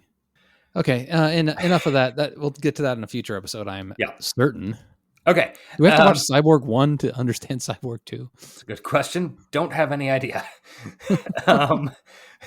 I'm sure I saw Cyborg 1 at some point because it's got Van Damme in it, and Ryan was a giant Van Damme fan. Okay, so we have a board meeting with Lorraine Bracco. She and the Plague are fucking, and we establish the virus part of the plot. So the Plague tells the board of Ellison Mineral Corporation that Joey inserted a virus into the system that's going to capsize 5 oil tankers unless the maker of the virus gets paid $5 million in a numbered account by blah, blah, blah, within like a week or something. Mm-hmm. And we as an audience are going, it doesn't seem like Joey would do that. No. Like, that doesn't seem like... Joey's a nice boy. Yeah, he seems like a good boy. Yeah. I mean, he smokes too a lot much, of cigarettes, but seems like a nice boy overall. And then it immediately turns out that Plague is the one who is robbing the company for $25 million and is using this virus and Joey for cover, and Lorraine Bracco is in on it. Right. So that's like the setup for the plot of the film. The main characters don't figure it out for another 20 odd minutes. Yeah. Or a lot of this film is just an excuse to go cool clubs, wear cool clothes, and reference cool other things. Yeah. Then we have Mark Anthony. Mark Anthony is reading from the Hacker Manifesto, and Michael Gaston, who plays another Secret Service agent, calls it commie bullshit. Which you may have heard at the beginning of this. Oh, that's podcast. A good, yeah. I feel like that's a good one to start with. That would Depends. I can't pick stuff with music playing underneath it because then when our music cuts in, it sounds bad. Yeah. Oh, that would be a good one depending on the music. Yeah. We'll see. So then Gil walks in on Plague reenacting cyber vengeance in his fucking VR goggles. Fucking VR, man. Yeah. It's great. Then, so Plague has set this whole... Gil has done a big record search and finds out that Zero Cool is in town, and he presents this information to Plague. And then they go and intimidate Dade with like, hey, we know you got a record. You're associated with this kid. Are you the one who did this? Blah, blah, blah, blah, blah. You got to help us catch him. You're right. Also, fuck your boombox. Yes. Also, fuck your boombox. Smashes it with a bat. Yeah. Let's see. And then, if I recall, they smash that. They threaten him. They walk out. And then immediately, from our point of view, Angelina Jolie, acid burn, walks in, not topless, but she's wearing a motorcycle jacket. Yeah, with nothing underneath it, and begins making out hard with Dade. And then it's a wet dream. Yeah. Well, then that goes on for a while, and then she gets yanked off of him by Guilt and plague again. yeah, and then it's a dream. Yeah, it's Several fun. dreams like this. Well, at least two. I don't know. I like the way they use the dream sequences to fuck with the audience in this movie. Yeah, I kind of feel like one of the things that on my second watch that I felt was they kind of missed out on was they established the dream on thing, like, oh, he's flashing to like lips and stuff like that, and I feel like they didn't use that enough. Yeah, they kind of stopped it after like the first. They really 30 did. minutes. And so that was kind of a bummer. Well, he kind of stopped being the POV character, honestly. That's also true. Yeah. And that's just kind of how we're introduced to the group. It's not very consistent in that way, because then we bounce around to whoever we need to be, and he really isn't as important as everybody else. Yeah, and it's really a team effort what they end up doing, and he's not necessarily the hero of the show. Yeah, that's absolutely true. Which is kind of cool. Yeah. Ha. Okay. Anyway, we go to a party at Kate's. Commie bullshit is what I call it. Yeah, commie bullshit. So we go to a party at Kate's. Dade finds out that she's acid burn. They're all jacking off to her hot fucking laptop. Yeah, literally, they are horny for her tech. Yeah, they're like one of the lines. I think Phantom Freak says that he wants to have the laptop's babies. Yeah, and then she comes in making out with her boyfriend, and then they're horny for her. And then she sees that they're over by the laptop, asks what they're doing, and they're like, we're jacking off at your laptop. And she's like, yeah, it's pretty fucking hot. It gets me really wet. And then they all start being horny for her laptop. It's pretty weird. Like, you guys are just watching me have sex? Oh, fuck it. I want to talk about this laptop. Yeah. So then since now Dade knows about acid burn, everything's all established. They determine there's going to be a contest to determine who's the better hacker between Kate and Dade. Right. This has nothing to do with the plot. No, it does not. It's like a 10-minute long sequence that has nothing to do with the plot. So they're going to have a contest to fuck with Wendell Pierce. And that's the whole point. Yeah, they really fuck with him. Yeah, they really do. Obviously, Dade camos his laptop with fucking cool spray paint. Which I definitely don't know anybody who was uncool enough to do that. I don't know what we're talking about. Shut up. It's called a case mod, and it's cool. Yeah, it is. Back then we used spray paint. Now you use LED lights and a bunch of expensive bullshit. But back in the day, it was spray paint and stickers, bitch. Fucking stencils. Yeah. Okay. You could see your keys. That meant you were a pussy. Yeah, it really did.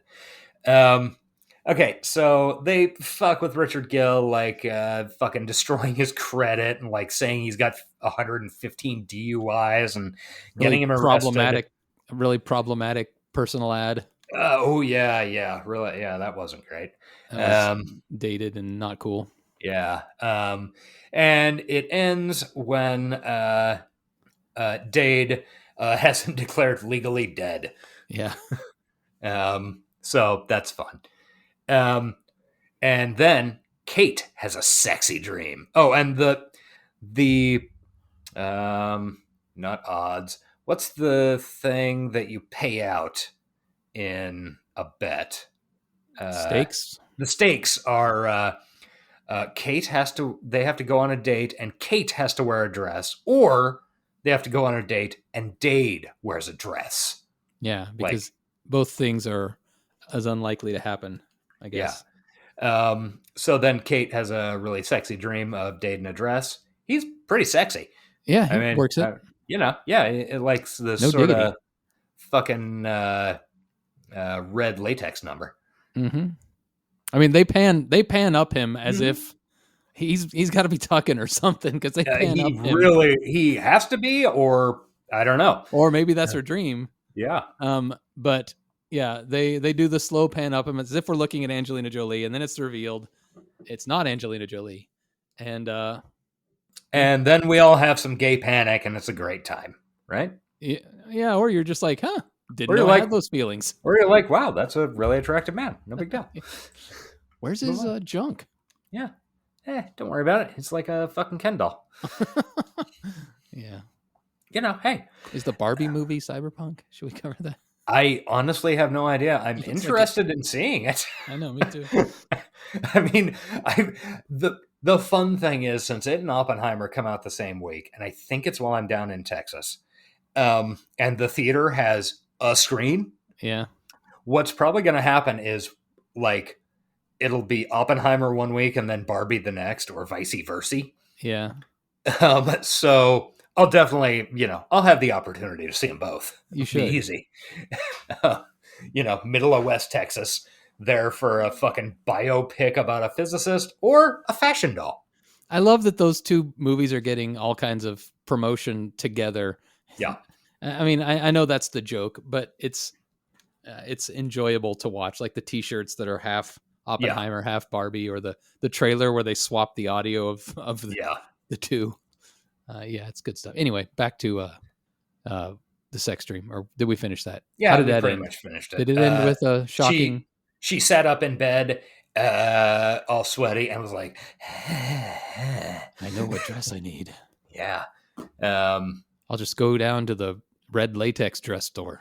Yes, I know his sizes, I guess. Dade gets a laptop in the mail with a fucking video message on it, which is a threat that from Plague about his mom. Like, not only are you going to get fucked, but I'm going to get your mom fired, arrested, fucking ridden out of town on a rail, tarred and feathered, etc. Right. Which is apparently his pressure point, even though haven't really established. The only thing that's established this is there was a moment where Plague was going through court records, and it turned out that there was a custody battle at his parents' divorce the year before, and he chose to go with his mom. Yeah, I felt like they had a contentious relationship, but they did care about each other. They just had different. It's just like, it's fine, but it's not emphasized. Like, it's not. They don't put any weight on it prior to this. No, but I bought it. But of course, that was the time. Like, it was cool to hate your parents, and but yet still care about your parents. I don't know. Yeah. So, based on some information from Joey, Freak retrieves the disc. Then ends up, he's being followed by the Secret Service. Hides it, stuck with some gum. That place that one time. Stuck with some gum to the back of a condom machine in the boys' restroom at high school. Yeah. And then Freak gets arrested. And he tells Kate that it's in that place I put that thing that one time. Well, he does this after pretty much the only time we get to see Freak use his special skill. Yeah. Is when he's allowed his one phone call. He freaks the police phone. Which is fun. And calls Kate. I'm assuming he figured out a way to call her without being monitored or something. I don't know. He's using his magic phone powers. Yeah. He's like the Aquaman of the team. Sure. And 2 years earlier, he would have been so much more useful. Yeah. But anyway, Freak's great, regardless. Yeah, he's great. He just has like a skill that's not quite as useful. Yeah, he wins extra points just for that fucking Jocelyn sweater. Yeah, and his room is very cool. Also true. Yeah. Now we're 1 hour in. Oh, God. You got to hustle. We're fine. Kate and Cyril go to Dade's for help. And they're like, okay, I got this disc from Freak. I got it from Joey. What is this? Then betrayed. Dade passes a copy of the disc to the Plague on a skateboard because he wants to save his mommy. Possibly the coolest scene of the movie. Don't just gloss over it. It is the dumbest shit I've ever seen in my life. They have great. A meeting in an alley. There's fog everywhere. It's fucking night. There's fog on the streets Dade's of New York. Standing around in his leather jacket with shoulder pads. Like, where's this guy? I got to hand off the data, the pay data. And out of nowhere, a car comes out of the mist and skitching behind it on a skateboard. Skitching in a fucking trench coat. 42-year-old man with a beard from Short Circuit 2, who has previously cosplayed as an Indian, which is iffy. Let's go with that. Dusts are billowing behind him. He skates by, grabs the disc, and skitches off into the fog. Skitches off into the fog. It's fucking wonderful. It is great. It's what makes this movie great. Just the cheese. Like they just went for it. Yeah, they absolutely did. And that's kind of what, that is kind of what makes it incredible and timeless. Yeah. Like, no, it is so like Johnny Mnemonic in that way. It is so specifically dated to like literally a fucking 2-minute period in like late 1994 that it suddenly becomes timeless. It's too specific to be, I mean, yeah. Yeah. Yeah, it's incredible. So then we assemble the team. Nikon, Kate, Serial, Dade. They analyze the data that's on the disc because Dade gave a copy to the Plague because the Plague needed to know what evidence was out there, I guess. Right. Yeah. So they spend a day or 8, I don't know. There's a big time jump thing, like a montage of them hacking and like fucking algorithms swirling around. And I'm guessing in that time, Serial Killer was like, should we get some food? Oh man, I left my wallet at home. Can you guys spot me? Yeah, I think there's a lot of that. He's napping on the floor in the background. You mind if I use your shower real quick? No, mine's just it's on the fritz. Yeah. God. It's What like a is sad Serial's story? plot behind the plot. And the guy is so upbeat. Yeah, he's so happy. I know. Like I said, my favorite character in the film, I think. Yeah. And I love the hell out of Fisher Stevens in this dumb shit. Yeah. Okay, so they figure out both the $25 million theft and the oil tanker plot from the data that's on the disc. The Superman 3 plot. Yeah. And what little they've been able to get from Joey. It is at this point that the whole team learns about Dade's zero cool background. Right. He spills the beans. Yeah. And they gotta go and hack the fucking Gibson, baby. Boom, boom, boom, boom. Yeah. Then we see a bunch of cutscenes of like social engineering and fucking dumpster diving to get passwords and do all sorts of shit. Yeah. They go into this is when Lord Nikon uses his power. They go walking through the corporate offices and just like memorizing passwords they see on screens and stuff. And yeah. They tap Gil's phone, pretending to be fucking telephone workers and all sorts of shit. Yeah, or if you're Josh watching this movie drunk as hell, you think they're doing something else under that desk. Tune into our Patreon to hear that. Don't worry about that. Don't worry about that. Everything's fine.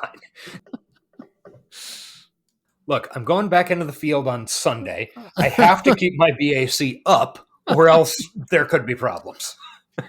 All right. Sounds like a good justification for your alcoholism.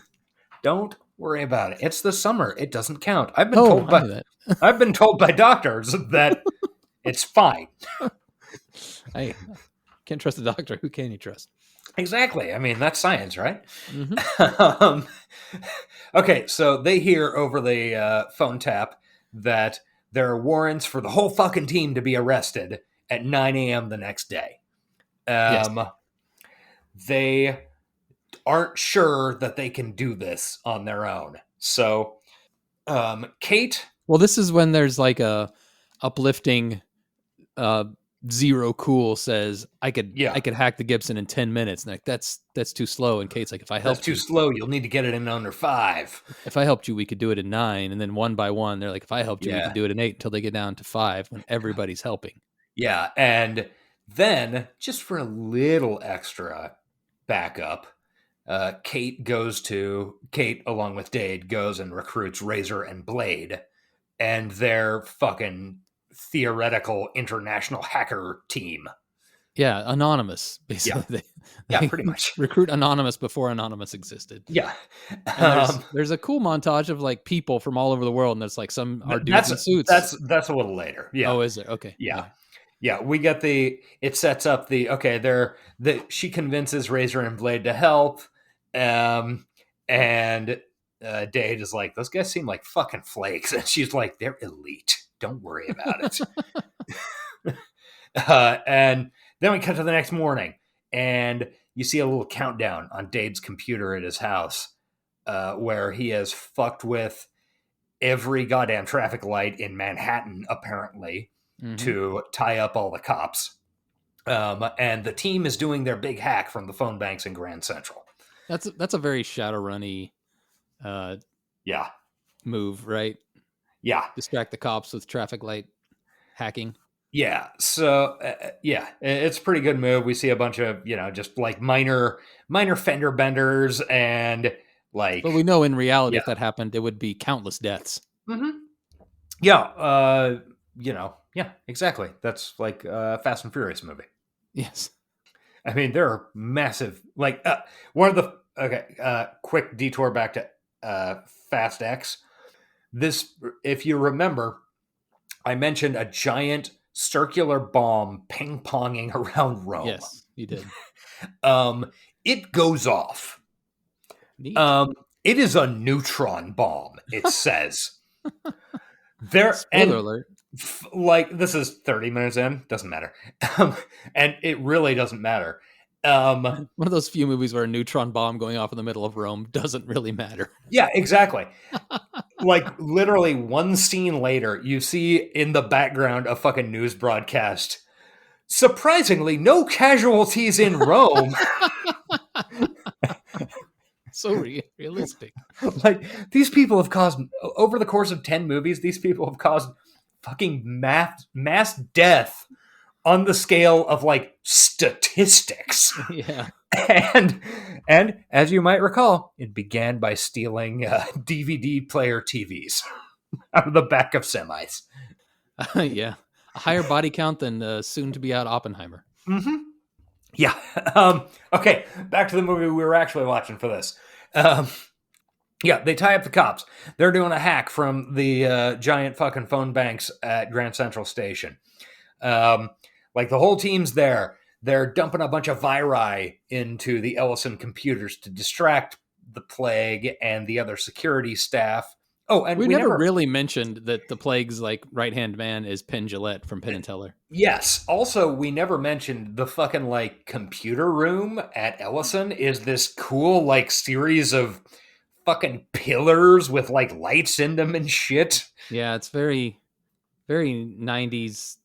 I don't know. I don't even know how to describe it.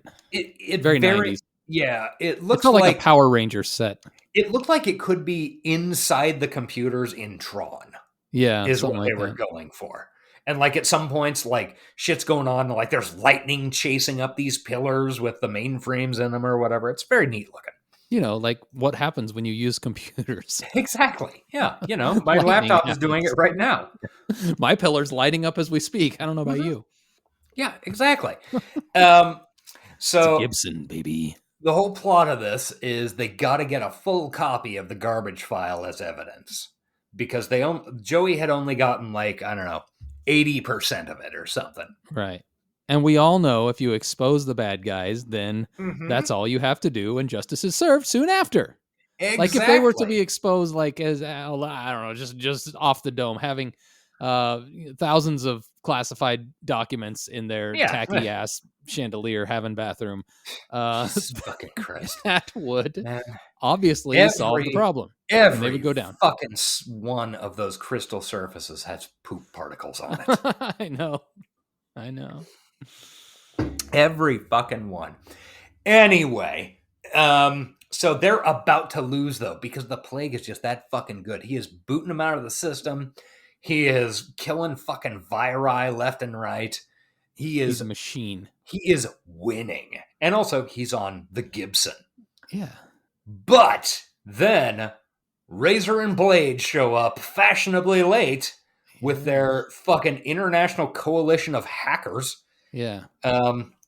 Including, as I mentioned, Dave Stewart of the Eurythmics sitting at a cafe in London. Weird cameo. Yeah, it's just completely goddamn random. I assume, I don't know, maybe the director knows him. I'm not sure. I don't know how you recognized him. I've seen the Don't Come Around Here No More video. Okay. Multiple times. I don't know. That's a good reason. Assuming he's in it? Yeah, I don't know. He's on that. Yeah. Yeah, I don't know. I know what Dave Stewart looks like, I guess. Not sure. And then like a bunch of like Russian dudes, and then there's like insets of fucking Tokyo skyline and Beijing and like just all these worldwide fucking anonymous hacker coalition The attack. planet is hacking you. Yeah. But hack your own planet. And teamwork wins the day. It does. They boot the fucking Gibson to death just after Dade gets the copy of the garbage file. Was it Dade or was it Joey that actually did it? Oh, I don't remember. Because didn't slowly one by one they got kicked out, and except till That's Joey right. was the Yeah, only I one think left in the system. I think you're right. Which is why I feel like they were like indicating that Joey was the real, Yeah. like he was actually the best of all of them. Yeah, maybe. He just hadn't learned discretion yet. Yeah. So, no, it's Dade that has the evidence disc at the end. Yeah. So then, oh no, it's too bad. The Secret Service shows up and arrests them all. Fortunately, serial killer was running an errand. I don't know. He wasn't there. I think he was like one of the first knocked off, but yeah, he got out of there and was. There were a bunch of protesters outside for some reason. Yeah, or they were just people just milling around. Yeah, I think people just milling around. But Dade, like from behind his back, does a cool secret toss and throws a disc into the trash, into a trash can. Yeah, earlier in the movie, he had been posing with multiple 3 1/4 floppies as if they were ninja stars. And now we find out why. He was fucking Ricky Jay with his 52 assistants. Man, so many good references that nobody's going to fucking get that listens to our show. Solid bits, okay? Look up Ricky Jay and his 52 assistants. It's well worth your time. Oh, it absolutely is. Highly recommended. Is that cyber? No. Not even slightly. Nothing Ricky Jay did is ever cyberpunk. It is arguably the anti-cyberpunk. I am IMDbing Ricky Jay right now, just to be sure. Oh, that's possible. Like Magnolia, no. Hey, also, he was friends with Penn. I'm sure. Their magician circles can't be that big. They are not big. No. So yeah, he tosses a disc in the trash, and then as he's getting shoved into a cop car, he sees a serial killer in the crowd with a clearly stolen brand new New York Knicks hat covering his face. And says, "They're trashing our freedom, just trashing it. And except he said it in his terrible fake New York accent. I can't do it. I'm better at accents than that, as everybody who's listened to any of our podcasts knows. Sure. Uh-huh. So then serial killer goes and gets the disc out of the trash can. And then Wendell Pierce is like interrogating him while Lorraine Bracco and the Plague are celebrating with fucking champagne because their plot worked. Is totally distracted from the by the virus from the 25 million. It's great. Everything worked out. But Gil is giving a media interview because we've established he's media hungry and is talking about how dangerous hackers are and how they're really terrorists these days. And then he is suddenly fucking interrupted by who? Serial killer. Yes. Doing an iced tea. Yes, exactly. Doing an iced tea in Johnny Mnemonic.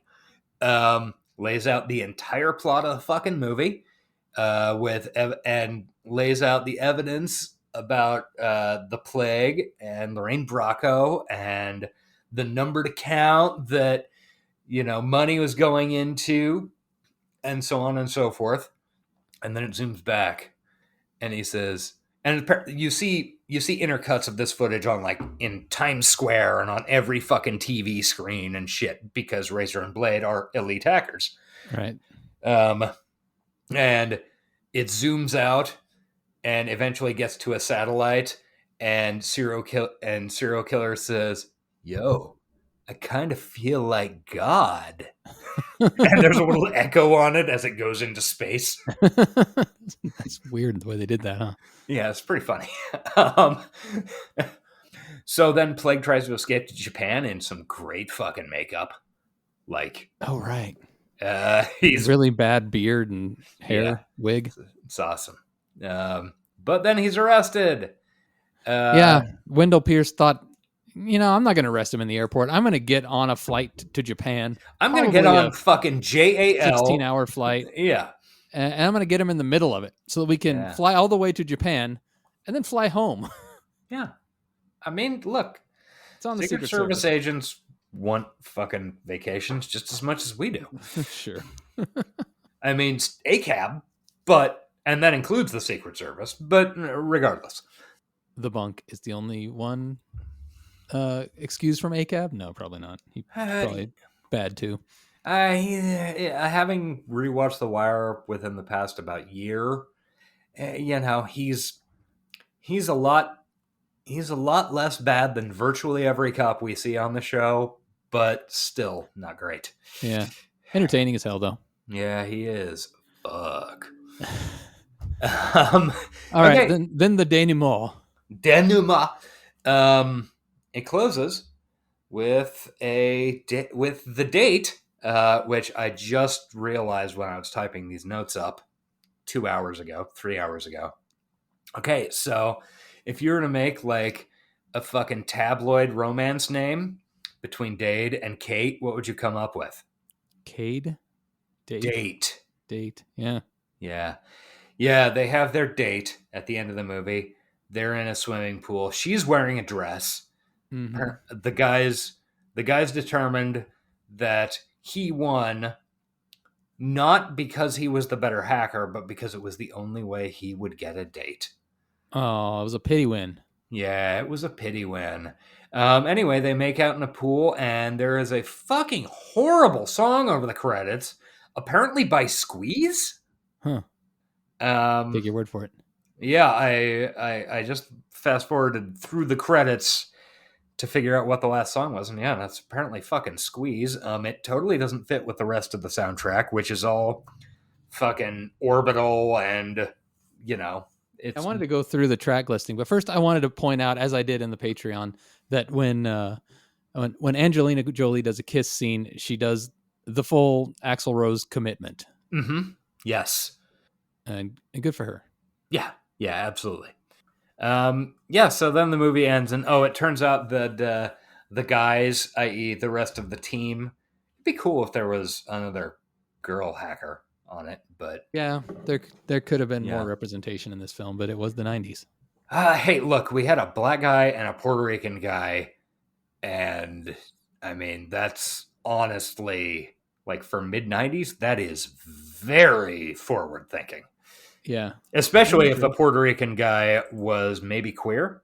I mean, yeah, it was never outwardly stated, but he had a lot of vibes of Ricky from My So-Called Life. Oh, yes. Let's go over the hacker soundtrack real quick before we bounce. Yes, great. If I can trust Google here, it's saying, do you have the track list by chance? I am just pulling it up on, the CD version on Amazon. Oh, okay. I don't have that. I'll go by that if you're actually looking at the CD. Okay, Halcyon. Yeah, that's not what I have, so go for it. Halcyon and On, performed by Orbital. Open Up, performed by Left Field. Cowgirl, performed by Underworld. Voodoo People by Prodigy.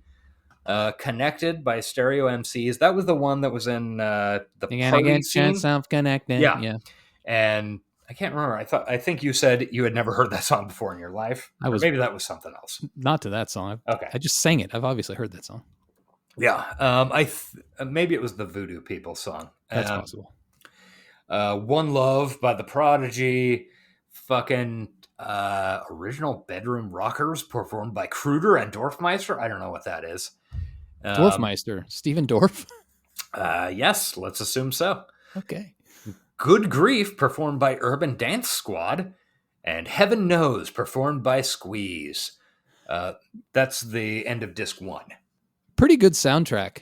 Yeah, I don't know. I guess you didn't love Heaven Knows by Squeeze. I don't exactly recall it. I do. It felt out of place, but we were both and I might not I might not dislike it in another context, but True. compared Movies to will the, do that to you when something's way out of place. compared to the rest of the movie, it was fucking bullshit. um, apparently, this disc too. This is a 2-disc set. Most of the second disc is a bunch of composed stuff by Simon Boswell for the film, but the first track on it is "Protection" by Massive Attack. Right. That's the song that we spoke about. Yeah, which wasn't, I'm certain was not on the original CD. I think, oh yeah, this is the 25th anniversary edition. Okay. Yeah, because I definitely would have remembered that had that Massive Attack song been on there. But Well, yeah, it had some real mid-90s, I don't know what you call that music, bangers. post-industrial club bangers. I don't know. It's electronica. Electronica. Yeah, that's mid-90s. It's electronica, baby. Anything less industrial than fucking Skinny Puppy and more electronic than I'm trying to think of an analogy. Yeah, it's not coming to me. Don't worry about it. I'm very worried about it. Okay. Anything more electronic than Donna Summer. Okay. It's pretty non-electronic. Yeah. All right. Well, check out the soundtrack. It's not bad. I was thinking about listening to it while I walked my dog the other day and then got distracted and forgot to. So it's okay. Honestly, I'm going to recommend for... We're way past our tight 90, by the way. Oh, were we shooting for that? That's a terrible error on our We're part. always shooting for that. God. Hey, this is available on fucking vinyl, by the way. I would recommend, if you want something in this vein, I think Trainspotting did it better. Okay. A bunch of the same bands, but they're better songs on the Trainspotting soundtrack. But yeah, this is not a soundtrack I ever owned, even though if Massive Attack had been on it, I would have. So yeah, their loss. Think all the money they squandered, like $15. Dude, CDs were like $18. You remember? I think my favorite part of High Fidelity was how there was that time. I mean, we weren't using vinyl, well, at least I wasn't, but there was a time where they were just using all the media formats, basically. Like they would tape records, and then they go to the concert and they get the girl's CD, and they go home and play the CD, and they're making mixtapes and they're listening to records and they're selling records, and it's like, oh man, what a fun time. Yeah. I at that time I had a bunch of records. I was not regularly listening to them by any fucking means. We had definitely hopped on the MP3 train by that point too, but that was only on our PCs. Yeah. So it's like PC is MP3s. Because your car is tapes. You could hold a whole 3-minute 45-second song on a single disc. Yeah. But you're listening to cassettes in the car. Yeah. If you're mobile, you're either doing a Discman or a Walkman in like a living room situation where you want quality, or definitely listen to CDs. That was just a weird time. It's everything was there. Jesus Christ. I just looked at the Amazon listing for the Trainspotting soundtrack and saw a reference to the Dazed and Confused soundtrack, the Singles soundtrack, Pulp Fiction soundtrack. These are all for sale. Good soundtracks. God, I want to do just a show about fucking 1990s soundtracks. Yeah. Like, the Jackie Brown soundtrack. It's got a Cross 110th Street on it. It's not as good as the Jackie Sound Brown track. Also true. Let's rate this motherfucker and GTFO, okay? Hey, okay, one thing before we get into the exact ratings, I want to establish that this movie is definitely way closer to Ghost in the Shell rating-wise than it is to fucking Cyber Vengeance and Universal Soldier. I mean... Rating-wise? I mean, yeah, it's much better than... It is not... it is clearly not a fucking great movie, but boy, is it a lot of fun to watch.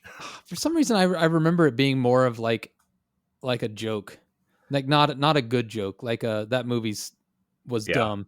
That's how it stuck in my brain when we rewatched it. Like I said, I'm probably just not as much of a snob as I used to be. Honestly. I think you can absolutely say that about fucking both of us. Yeah, I if am not something prepared to get entertains me. angry about this movie. So, Yeah, I agree. I would put this definitely at a higher tier. like, it's fun, dumb bullshit. Everybody dressed like they're clinically insane. Right. I mean, Yeah. great. Okay. Our categories are story, influence, prescience, and style. We haven't done this in a while. I had to remind myself. That's true. Story. We've kind of established that the story is actually kind of weak. It's a bit convoluted. It takes way too long to get into it. But that's the plot. A story includes characters, and the characters are strong as shit. Like, all the characters are very interesting and fun. So, I still think I'd hit it up around a 7, good C+. Oh, I'd hit it. All right. I will actually go as high as a 7.5 because of my realization that serial killer is homeless. There's something going on there. Like, there's a side plot that got cut or something. I would almost bet that there is absolutely no fucking side plot to that. It's something Matthew Lillard like invented. Yeah. And it's just like, it's there in like literally every fucking scene he's in. And like on the second watch, I'm like, shit, dude, this kid is just fucking homeless. You know, it's not cyber, but SLC punk is punk. We could probably shoehorn it into the show. I feel like we should. We're definitely shoehorning in a lot of things that are cyber but not punk. Why not do one that's punk but not cyber? Yeah, sure. Absolutely. Let's do it. Influence. I feel like it may be subtle, but I bet you this had a little bit of influence. Okay. I can't name anything off the top of my head. I just feel like the vibes of this movie, the fact that one of the dude that posted it on Twitter, I don't know, it felt like this was the perfect movie to post on Twitter because it was simultaneously a movie about rebellion and also just a dumb movie. Yeah. You're not wrong. I will go... The fact that there's a YouTube channel dedicated to it, I mean... okay. Look, we did 300 hours of podcasting about Dawson's Creek, okay? And very influential show. The fact that there is a 15 video YouTube channel is maybe not as impressive as it sounds, but I will go... Okay, I'll go ahead and say 6. And one of those, like a full 1.5 of those points is because, again, this is a fucking movie where I heard lines and went, oh, I say that. Huh, didn't remember that was from a movie because I have a diseased brain. Yeah. So if nothing else, it gets a solid 1.5 points based on influencing me. I think 6 is fair. Which, if I'm looking back at our ratings in the influence category, and most of them are either really low or really high. There aren't a lot that fall in the middle. Yeah. Which makes it unique. I think it's got a cult following, and a cult movie deserves like a 5, 6, 7 score. And also, I mean, influence, Angelina Jolie, Johnny Lee Miller, fucking Matthew Lillard. I mean, I don't know if this The launched Bunk. Angelina Jolie, but she did become the biggest movie star in the world eventually. I think her real launch was that, was it called Gia? Something like that. That's what she won her Oscar for. Emmy, I at think. least nominated. I think it was an Emmy, right? Emmy? Wasn't a TV show. I think it was an HBO movie. Really? Was it? I think so. I mean, you're the expert. I could be totally misremembering. But I mean, this was like her first fucking leading role in a movie, so this probably helped her get that. She got a Best Supporting Actress in 2004. Doesn't say for what. Best Supporting Actress in 2000, Angelina Jolie. I don't know, Sky Captain in the World of Tomorrow? Yeah, I'm sure that was it. Oh, sorry. Tomb Raider. No, don't be an idiot. I honestly am having maybe that was a nomination. No, she's not even. Cyborg 2. Yeah, that was it. We found it.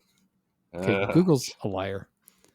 I googled Best Academy Award Angelina Jolie. Uh-huh. We have to figure this out. Yeah. I'm looking on my end as well. And I'm trying to keep no dead air, baby. Okay, I'm on the IMDb. She's won 3 Golden Globes, 2 Screen Actors Guild Awards, and an Academy Award for Best Supporting Actress for her performance in the films Girl Wallace. Interrupted. Girl Interrupted. That's what I was thinking of. Gia was 98, but she did win in a Best Supporting Actress for Gia. Okay. Girl Interrupted was the one I was thinking of, though. Wait, how's she Best Supporting Actress for fucking Gia? I just what Google says, man. She's the goddamn lead. Okay, goddamn IMDb. There used to be a fucking awards section. Sons of bitches. I hate that they have ruined this. That was wrong, because now Google and another place is saying Girl Interrupted is the only Oscar she's won. Yeah. Fucking god damn it. Why did they ruin I would say that Gia and or Girl Interrupted, they came out like within a year of each other. Were probably both what launched her. Nevertheless, goddamn influential film hackers. She's only like 4 years older than I am. Yeah, she's like, and I'm a year older than you, so she's basically my age. Yeah. I don't want to fuck you, though.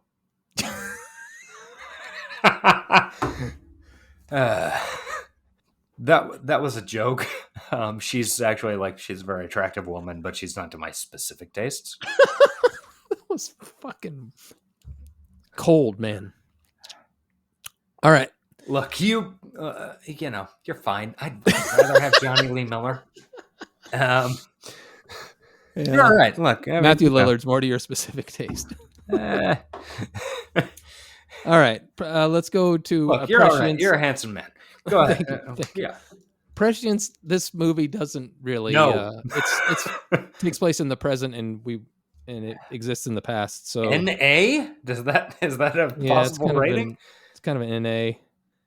We did give Universal Soldier 1. We can't give it 0. I kind of got to give it 0. Like, it feels like it exists in an alternate reality where computers worked different and fashion was completely different.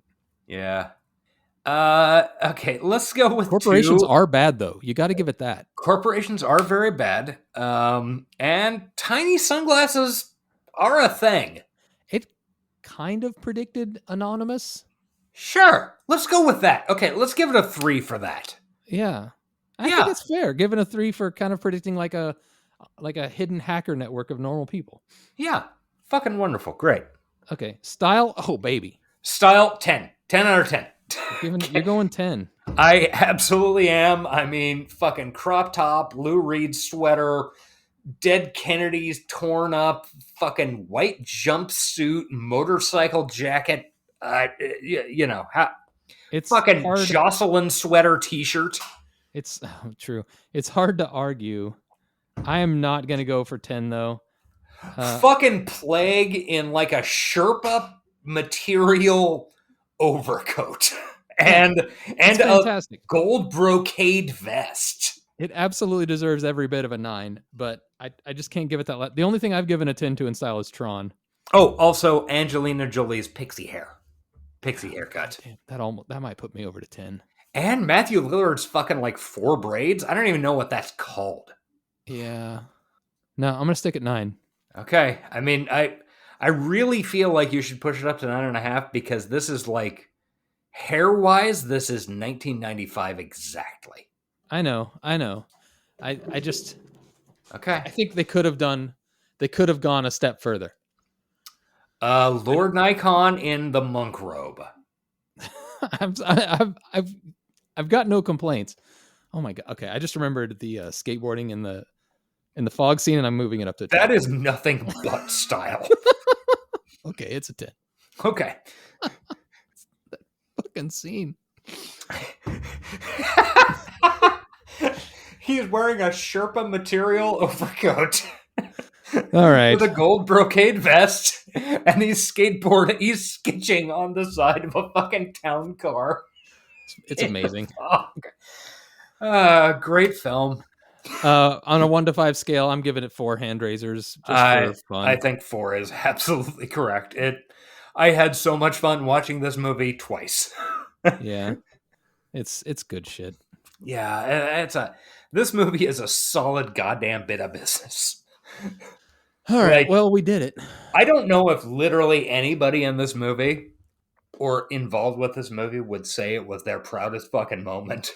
But boy, it is probably the most entertained I've been by nearly everybody involved.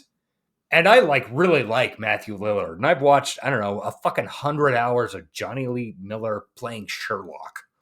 Yeah. I feel like Angelina has to have done something that but I don't know. I would be tough to figure Honestly, it out. she's done a lot of real boring shit. I actually really liked Mr. and Mrs. Smith. Mr. and Mrs. Smith would be the exception to that. Like, she's been in a bunch of stuff that just kind of sucks, like Tomb Raider. Yeah, I did not care for Tomb Raider. And, sort of did not care for her Marvel outing at all. Oh, God. Noped out of it halfway through. I had entirely forgotten she was in a Marvel movie. Yeah. Never saw Maleficent. Never saw Kung Fu that. Pandas. Never saw any of those. Bringing it back to High Fidelity, right? Because Jack Black was the main character of High Fidelity. No, in Kung Fu Panda. Oh, in Kung Fu Panda, yes. You know who was another beautiful '90s woman? Shit, I forgot her name. Mrs. Michael Douglas. Fuck, what's her name? Catherine Zeta-Jones. Catherine Zeta-Jones. I'd completely forgotten that. Oh, yeah. Gone in 60 Seconds? That's an Angelina Jolie. Gone in 60 Seconds, absolutely. Okay, so this is the second most entertaining. Boy, we're coming back to Nick Cage again. Fucking is Face Off cyberpunk? What can we shoehorn Nick Cage into? I'm sure Nick Cage will show up at some point, but Face Off? He's got that body horror. Sure. It's John Woo, man. I feel like maybe. Okay, we've got to end this. So yeah, we do. But fuck. Gone in 60 seconds. Anyway. Thank you, everybody, for listening to yet another way too long thing that I should probably edit way down and probably no. Hope you liked Hackers if you watched it as well. Next week, we're not going to be here. We don't know what we're covering next. We'll put it out on Twitter when we do. So follow us on Twitter. We'll figure it out. Hopefully we work something out. We love you. I'm headed back to the desert. Wish me luck. Good luck. Thank you. Good luck. Follow us on Twitter at the reference nobody gets. I know. Reference to Star Fox on Super Nintendo. 64? No, the original. Okay. And they tried to put voices in and That's barely right, do it. I'm at @Collins, and he is at The Frog with a 0, not an O. If you want to listen to us watching this movie and perhaps watch along with us, it should soon, maybe not right when this drops, but not long after, it'll be available on our Patreon. It's patreon.com/hightechlowlife for $5. You can listen to that and a bunch of other things we commentate upon for your listening pleasure. Yes, I believe Eric earlier mentioned that I was, I think, something like shit drunk. It's kind of what the Patreons become. Everyone needs a hobby. Alcoholism is a hobby now. Look, alcoholism is America's national sport. If it worked for Charles Bukowski, it'll work for you. Sure. That's not a legacy I want to pick up. No, probably not. Okay. Yeah. Thank you, everybody. I think that's all we've got. We will see you in a couple weeks, 3 weeks, maybe a month. I don't know. It's a mystery. Hopefully it'll be soon. Anyway, I got a quote for the end of this. What about you? Let me Google real quick. Hackers quotes. Now, see, what I'm going to need you to do after mine is put a little echo on the end of it. All right. I don't think I have any. No, they want me to allow ads on their website before they'll show me hackers quotes. Fuck off. Yo, I kind of feel like God. And then you put a little echo on that, it'll be great. Don't worry about it. This is going to ruin it, but yeah. You're fine. All right. That's a good enough quote. Bye. Bye. This has been the High Tech Low Life podcast. Find us on Twitter at Johnny60seconds. Email us at hightechlowlifepodcast@gmail.com.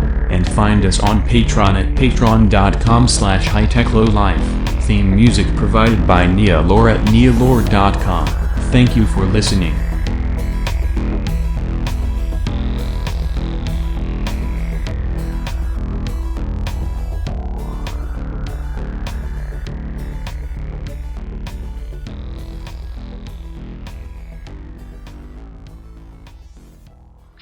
excuse me, Robo. Any special message for all the kids watching at home? Ow! Stay out of trouble.